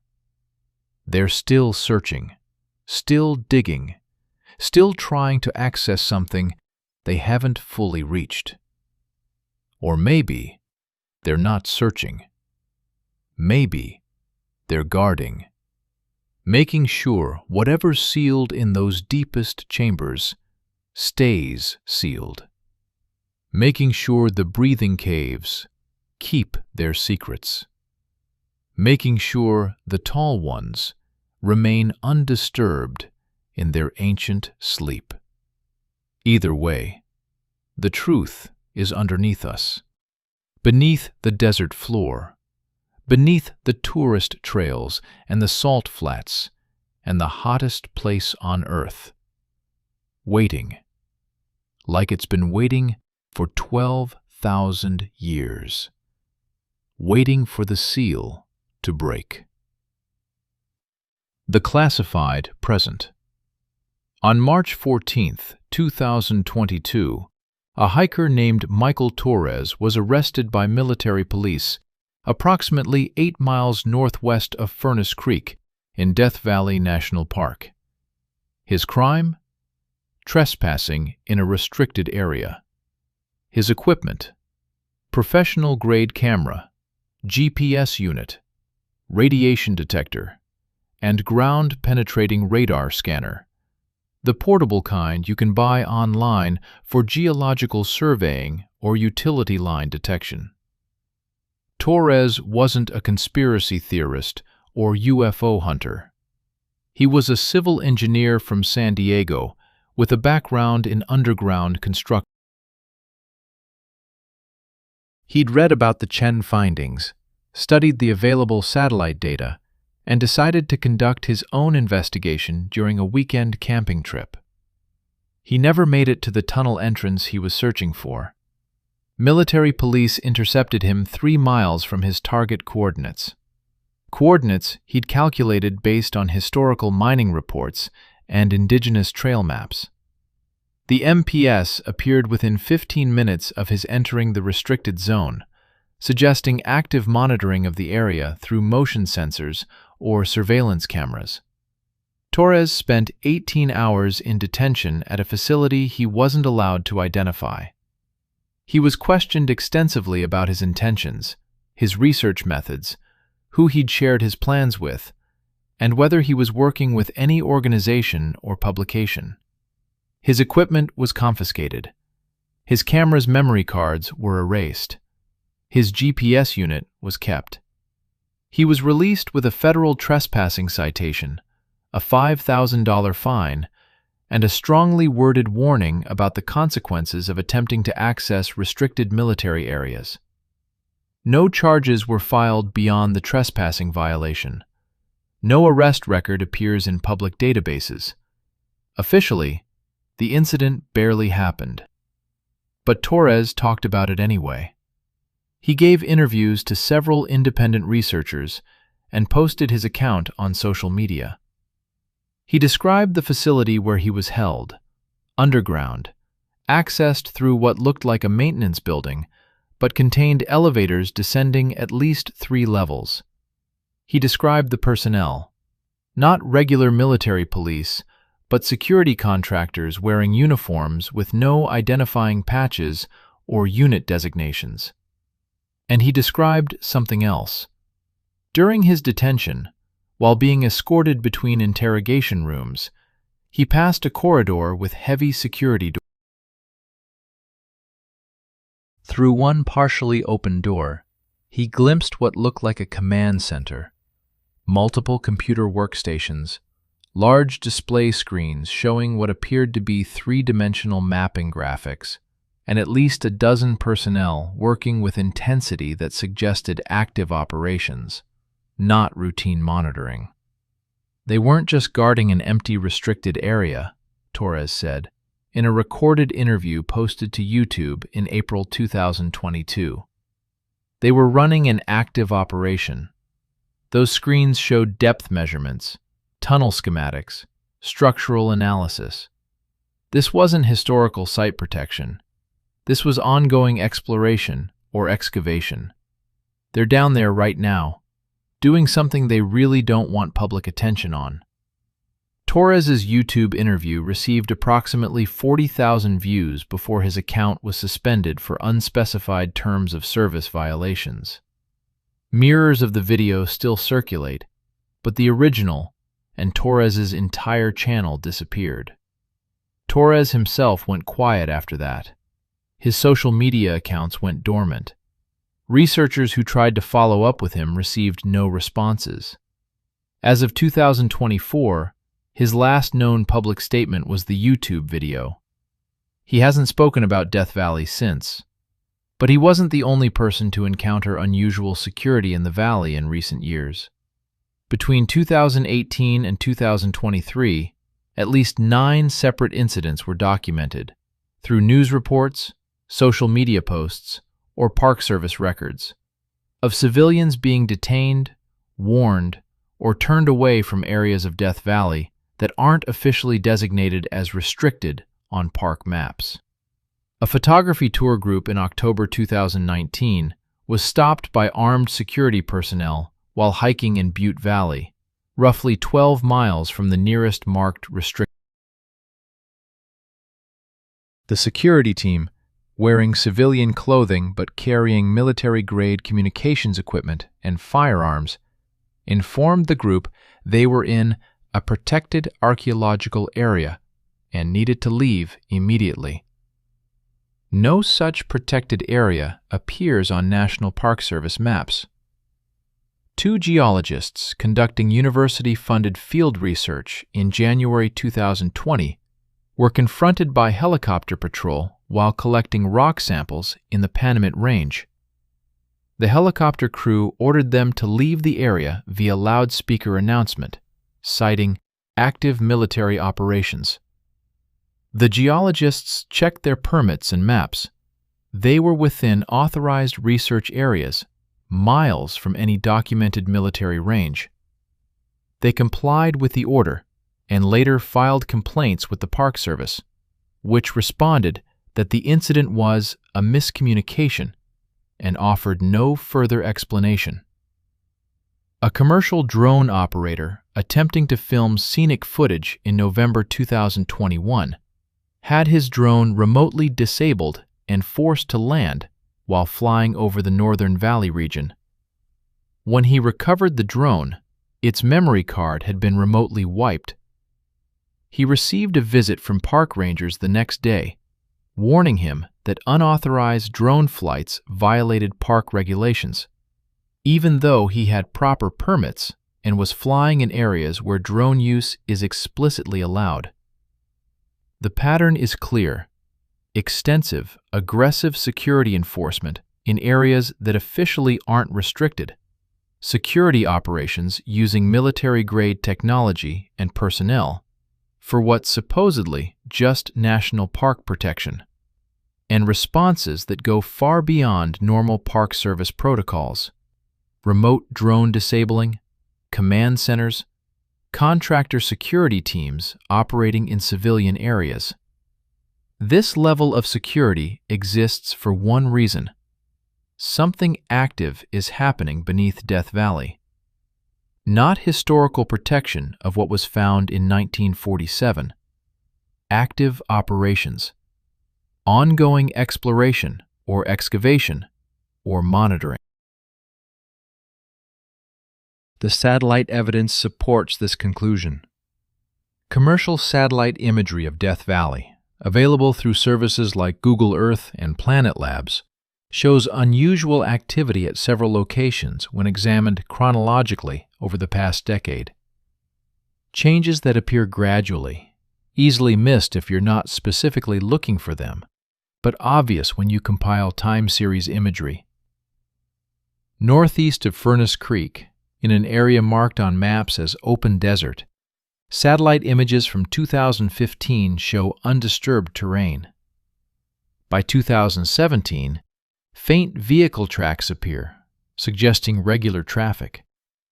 By 2019, the tracks converge on a single point where ground disturbance indicates construction or excavation. By 2021, a small structure appears, barely visible, color matched to the surrounding desert, but definitely artificial. Enhanced analysis of that structure, using techniques available to anyone with basic image processing software, reveals ventilation equipment on the roof. Industrial-scale ventilation. The kind used for underground facilities that need substantial air circulation. Why would you need industrial ventilation in the middle of empty desert unless something underground requires massive air exchange? Similar patterns appear at 3 other locations within a 30-mile radius of the 1947 excavation site. Small surface structures, vehicle access tracks that appear gradually, ventilation equipment, and in 2 cases, visible security fencing that doesn't appear on any official facility registry.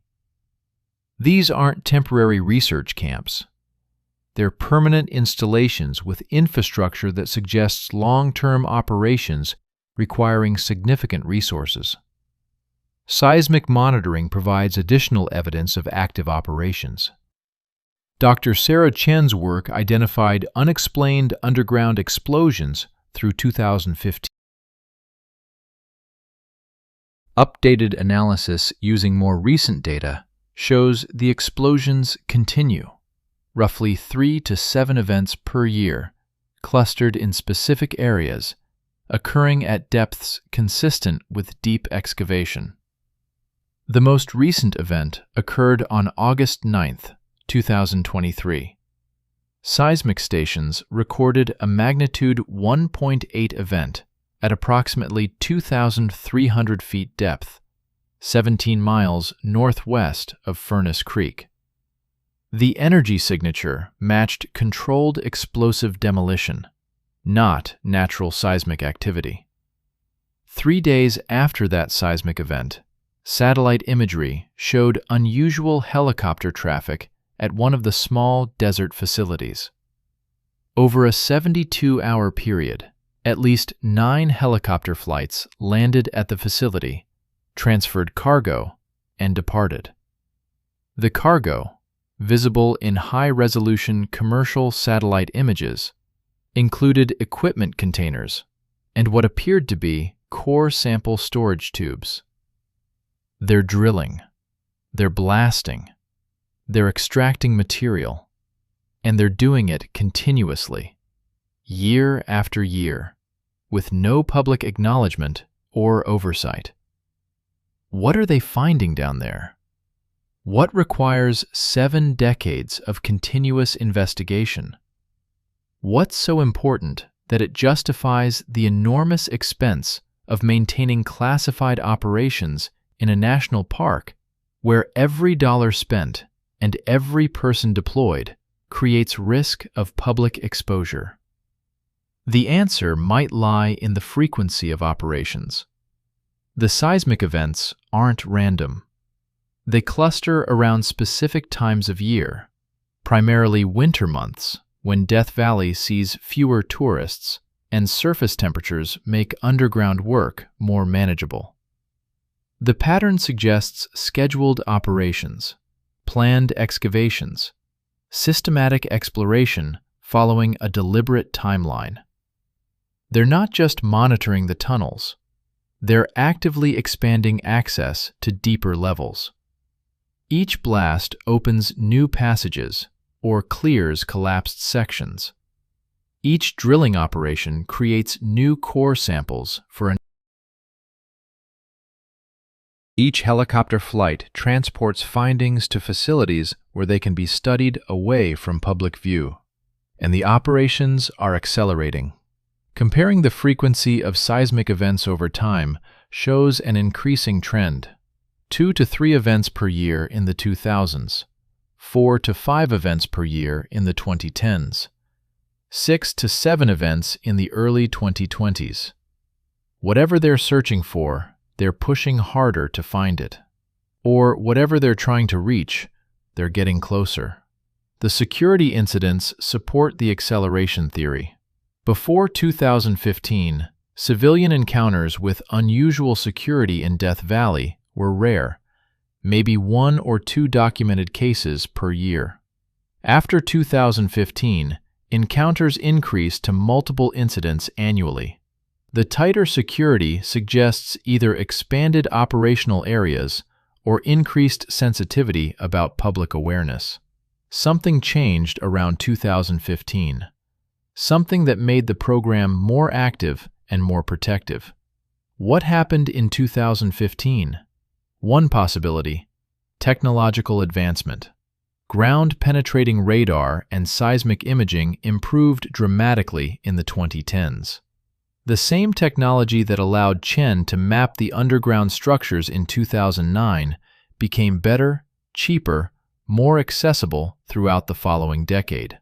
By 2015, multiple research teams and private companies had capability to detect the Death Valley anomalies. The government's response? Expand security to prevent independent discovery. Lock down the areas before civilian researchers could conduct their own surveys and publish findings that couldn't be classified or suppressed. Another possibility: they found something specific, something in 2015 that justified ramping up operations, increasing security, and pushing deeper into the tunnel systems despite the risks of public exposure. The seismic data shows a significant event on November 3, 2015, larger than the typical controlled explosions, measuring magnitude 2.1 at approximately 4,000 feet depth.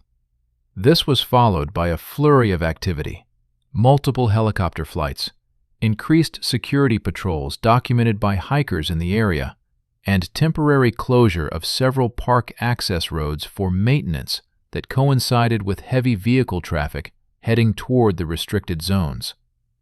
If they breached a new chamber or accessed a deeper level in November 2015, that would explain everything that followed: the increased security, the accelerated exploration, the aggressive response to civilian presence.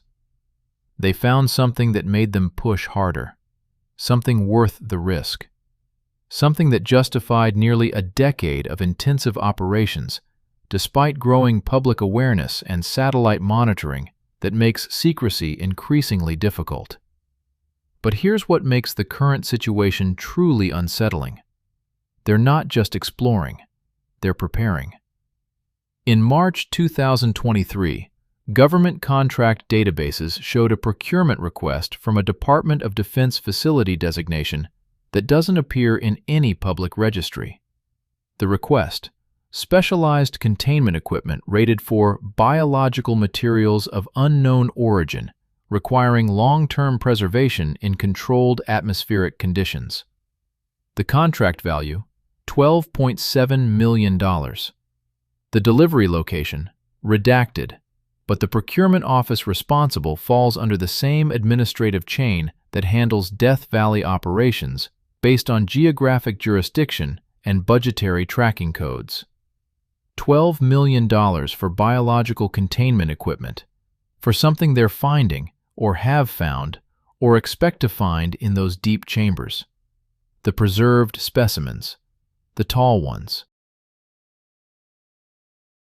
The six-fingered remains that Donald Pierce claimed to see in classified photographs from 1947. What if they found more? What if the deepest chambers contain not just architectural evidence, but biological evidence? Bodies. Possibly dozens or hundreds of bodies, preserved in the cool, dry environment, waiting in the darkness for 78 years while technology advanced enough to study them properly. And now, with modern DNA analysis, advanced imaging, and biological containment protocols, they're ready to extract and analyze those specimens in ways that weren't possible in 1947. The procurement request wasn't for storage of things already recovered. The phrasing, materials of unknown origin, suggests anticipated future recovery. They know it's down there. They're getting close. And they're preparing the infrastructure to handle what they find when they finally breach the deepest chambers. This isn't historical archaeology. This is active discovery, happening right now, beneath our feet. While the public tours Badwater Basin and photographs the salt flats and reads interpretive signs about geological formation, military teams are working thousands of feet below, pushing deeper into tunnels built by unknown hands, approaching chambers that have been sealed for 12,000 years. And when they finally open those deepest seals, when they access the core of the underground complex, when they find what the tall ones left behind, or what they became, or what they were protecting by sealing themselves in the deep places, that's when the classification will matter most. That's when the 78 years of secrecy will prove its worth. Because whatever's down there, whatever truth waits in those final chambers, the government has already decided the public can't know. The infrastructure is in place. The containment equipment is on order. The security protocols are tested and refined through decades of practice. When the discovery comes, and it's coming soon based on the acceleration of operations and the intensity of recent activity, the evidence will disappear into classified facilities. The researchers will sign non-disclosure agreements or face prosecution. The truth will be buried under the same protocols that have protected it since 1947. But there's one thing they can't control. The Earth itself keeps revealing what they try to hide. Every satellite pass captures new imagery. Every seismic event creates public records. Every security incident generates witnesses. Every year that passes, more people pay attention. More researchers ask questions. More evidence accumulates in public spaces beyond the reach of classification. The truth is leaking. Slowly, inexorably, like air from those breathing caves seeping upward through cracks in the official story, finding paths to the surface despite every attempt to contain it. Death Valley keeps its secrets, but not forever. The desert remembers. The rock doesn't lie.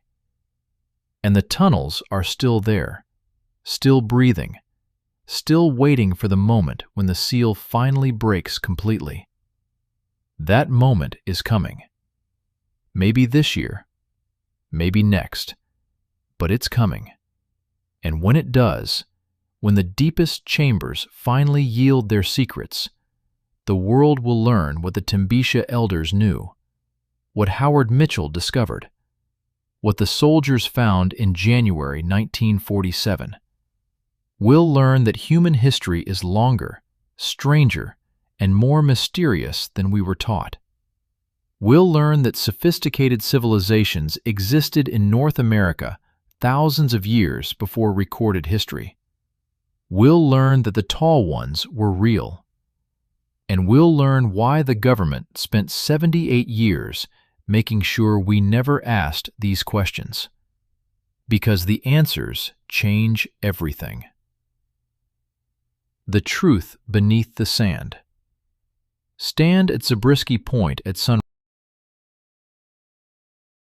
Watch the light spill across Death Valley, illuminating the salt flats and the distant mountains, painting the landscape in shades of gold and shadow. Listen to the silence, that profound desert silence that feels like the earth itself holding its breath.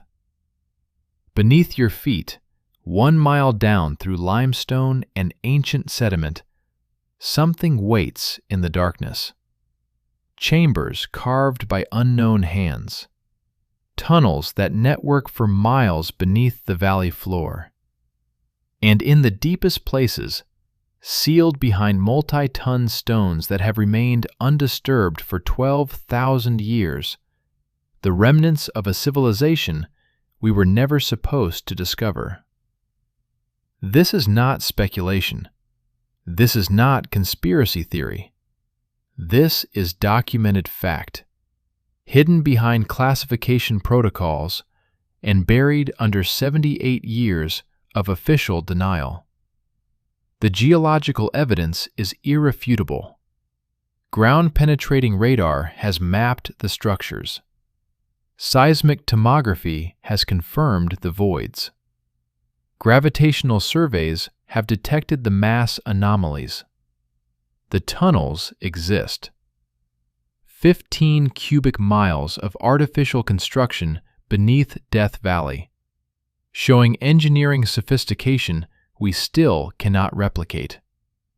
The historical evidence is consistent. Indigenous oral histories spanning centuries describe the breathing caves and the tall ones who built them. Prospector reports from the 1800s document the same geometric chambers and polished walls. Howard Mitchell's field notes from 1946 provide detailed geological analysis proving artificial construction. The witnesses agree, across time, across cultures, across completely independent observations. The military evidence is fragmentary but compelling. The 1947 convoy, the psychiatric casualties, the classified excavation that officially never happened, but left paper trails in budget documents and medical records and seismic monitoring data. The continued operations that persist today, visible in satellite imagery, and seismic events and security incidents that grow more frequent each year. The pattern is undeniable. Someone built a vast underground complex beneath Death Valley thousands of years ago. The United States military discovered it in 1947. They found preserved remains of the builders. They classified everything. And they've been studying, excavating, and protecting the site ever since, using every tool of government secrecy to ensure the public never learns what lies beneath the desert. Why? What truth could be so dangerous that it requires this level of concealment? The answer lies in what that truth would destroy. Our understanding of human history rests on established timelines. Civilization began in Mesopotamia around 5,000 years ago. Complex architecture and metallurgy developed gradually over millennia. Sophisticated cultures in the Americas emerged relatively recently: the Maya, the Aztec, the Inca, thousands of years after Old World civilizations. This narrative explains the archaeological record as we've chosen to interpret it. It provides a comfortable, linear story of human progress from primitive hunter-gatherers to modern technological society. The Death Valley tunnels shatter that narrative completely. Thermal excavation techniques that vitrify stone. Bronze alloys with trace elements that shouldn't exist in pre-Columbian metallurgy. Construction on a scale that rivals modern engineering projects. Mathematical precision in chamber layouts and tunnel orientations. All of it dating to the end of the Pleistocene epoch, 12,000 years ago, when mainstream archaeology insists North American inhabitants were nomadic tribes with stone tools and no permanent architecture.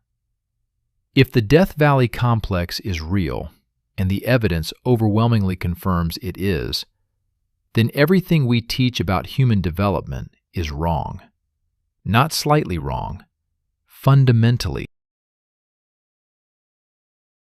A sophisticated civilization existed in North America during the Ice Age. They possessed technology we don't understand. They built on a massive scale. They worked metal with advanced techniques. They had astronomical or mathematical knowledge sophisticated enough to encode it in geometric wall patterns. And then they disappeared, or went underground, or died out, or transformed into something else. The preserved specimens suggest an even more disturbing possibility. The builders weren't entirely human, at least not in the way we define humanity. 6 fingers, elongated proportions, physical characteristics that don't match any known human population, ancient or modern. Were they a variant human species that evolved separately and died out? Were they the result of isolated populations developing unique physical traits over thousands of years? Were they something else entirely? Visitors, survivors from an older catastrophic event, genetic anomalies that achieved civilization despite their physical differences? We don't know. We can't know. Because the government has sealed all evidence behind classification barriers designed to prevent exactly these questions from being asked publicly. The truth would rewrite textbooks. It would undermine archaeological orthodoxy. It would prove that established academic institutions have been wrong about fundamental questions of human history. It would validate indigenous oral traditions that academics have dismissed as mythology. It would suggest that our ancestors were far more advanced, far more capable, far more mysterious than we've been willing to acknowledge. And perhaps most threatening of all, it would prove that the government has been lying to us for 78 years about one of the most significant archaeological discoveries in human history. That's what makes the Death Valley secret so dangerous. Not just the historical implications, but the political implications. The revelation that federal agencies have systematically concealed evidence, silenced witnesses, destroyed careers, and violated public trust to hide the truth about our own past. How do you admit that? How does the government acknowledge 78 years of active deception? How do institutions rebuild credibility after such a betrayal? They can't. So they don't. They maintain the classification. They continue the operations. They prepare for the day when the deepest chambers finally yield their secrets. And they ensure that day happens behind closed doors, in classified facilities, analyzed by researchers bound by non-disclosure agreements and threatened with prosecution if they speak. But here's what they cannot control: curiosity. Human curiosity is relentless, patient, and ultimately unstoppable. Every researcher they silence creates 10 more researchers asking questions. Every document they classify eventually leaks or gets declassified or gets discovered through Freedom of Information requests. Every security incident generates witnesses who talk despite warnings. The truth leaks. Always. Inevitably. We know the tunnels exist. We know the military found them. We know operations continue. We know something beneath Death Valley is important enough to justify 8 decades of secrecy and millions of dollars in ongoing security. The question is no longer whether the Death Valley secret is real. The question is, how much longer can they keep it hidden? Modern technology works against secrecy. Commercial satellites image the Earth continuously. Seismic monitoring is global and public. Ground-penetrating radar is affordable and accessible. Social media spreads information faster than classification can contain it. The tools that the government uses to study the tunnels are increasingly available to civilian researchers who can conduct their own investigations. We're approaching a threshold, a point where the evidence becomes so overwhelming, so widely distributed, so thoroughly documented that official denial becomes impossible. Where enough people know enough pieces of the puzzle that the full picture emerges despite classification barriers. Maybe that threshold is 5 years away. Maybe 10. Maybe it's already passed, and we're just waiting for someone to assemble all the fragments into undeniable proof. But it's coming. The breathing caves have kept their secrets for 12,000 years. They've survived military excavation and classification protocols for 78 years. But they cannot survive the digital age, where information wants to be free and secrets corrode under the pressure of persistent inquiry. When the truth finally emerges, and it will emerge, we'll face a choice. We can cling to comfortable narratives and dismiss the evidence as fraud or misinterpretation. We can protect institutional authority by denying what the data clearly shows. Or we can accept that our history is deeper and stranger than we imagined, that our ancestors, or someone's ancestors, achieved extraordinary things that we've forgotten or never knew, that the tall ones were real, and they built wonders beneath the desert, and their legacy waits in the darkness for us to find the courage to acknowledge it. The Timbisha elders say the breathing caves exhale the breath of the old world. The world before the drying. The world before the catastrophe that sent civilizations underground and left only fragments and legends on the surface. Maybe they're right. Maybe those chambers contain not just architectural evidence, but cultural memory. The preserved record of who we were before we forgot, before the old knowledge was lost or buried or classified into oblivion. Howard Mitchell died trying to reveal this truth. Samuel Jacobson died under suspicious circumstances. 17 soldiers were psychologically shattered by what they saw in those tunnels. Margaret Pearson spent her life regretting the guidance she provided. Countless researchers have had careers destroyed, findings suppressed, evidence confiscated. The price of truth has been high, the cost of secrecy even higher. But the earth keeps score. The rock remembers. The tunnels remain. And somewhere in the deep chambers beneath Death Valley, sealed in darkness and silence, the tall ones wait. Their city stands empty. Their secrets persist. Their story demands to be told. We owe it to them, We owe it to the witnesses who tried to speak.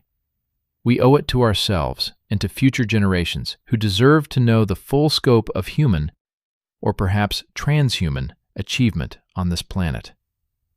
The truth is beneath the sand, 1 mile down, 5 miles long, 2 miles wide, waiting. The government knows this. They've known since 1947. They've studied it, excavated it, protected it, hidden it. But they cannot destroy it. They cannot make it disappear. They cannot rewrite geology, or erase radar signatures, or prevent satellites from imaging the desert. The truth persists, patient, inexorable, inevitable. Stand at Zabriskie Point at sunrise. Feel the ancient stone beneath your feet. Listen to the desert breathing. And know that beneath the silence, beneath the sand, beneath 78 years of classification and denial, something magnificent and terrifying and utterly real waits for the moment when the last seal breaks and the final door opens. That moment approaches. The breathing caves prepare to exhale their deepest secret. And when they do, everything changes. The question isn't whether the truth will emerge. The question is, are we ready for what we'll discover when it does? The tall ones built their city in darkness.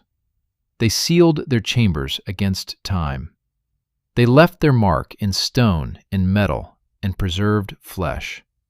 They left us a message carved in vitrified walls and geometric patterns and impossible architecture. The message is simple. We were here. We were real. We achieved wonders. Remember us. The government wants us to forget, wants us to accept the comfortable lie of gradual human progress and recent American settlement and empty deserts holding no mysteries. But the desert never forgets. Death Valley remembers. The breathing caves know what they contain, and eventually, inevitably, irresistibly, the truth will breathe free. When it does, we'll finally answer the question that Howard Mitchell asked in his last field note, the question that haunted the soldiers who descended into darkness, the question that drives every researcher who studies the fragmentary evidence. Who built the city beneath Death Valley? When did they live? Where did they go? And most importantly, what did they know that we've forgotten? The answers wait in the deep places, sealed, classified, hidden, but not forever. Never forever. The earth keeps its secrets until we're ready to hear them. Death Valley is ready to speak. Are we ready to listen? Fragmentary evidence. Who built the city beneath Death Valley? When did they live? Where did they go? And most importantly, what did they know that we've forgotten? The answers wait in the deep places, sealed, classified, hidden, but not forever. Never forever. The earth keeps its secrets until we're ready to hear them. Death Valley is ready to speak. Are we ready to listen?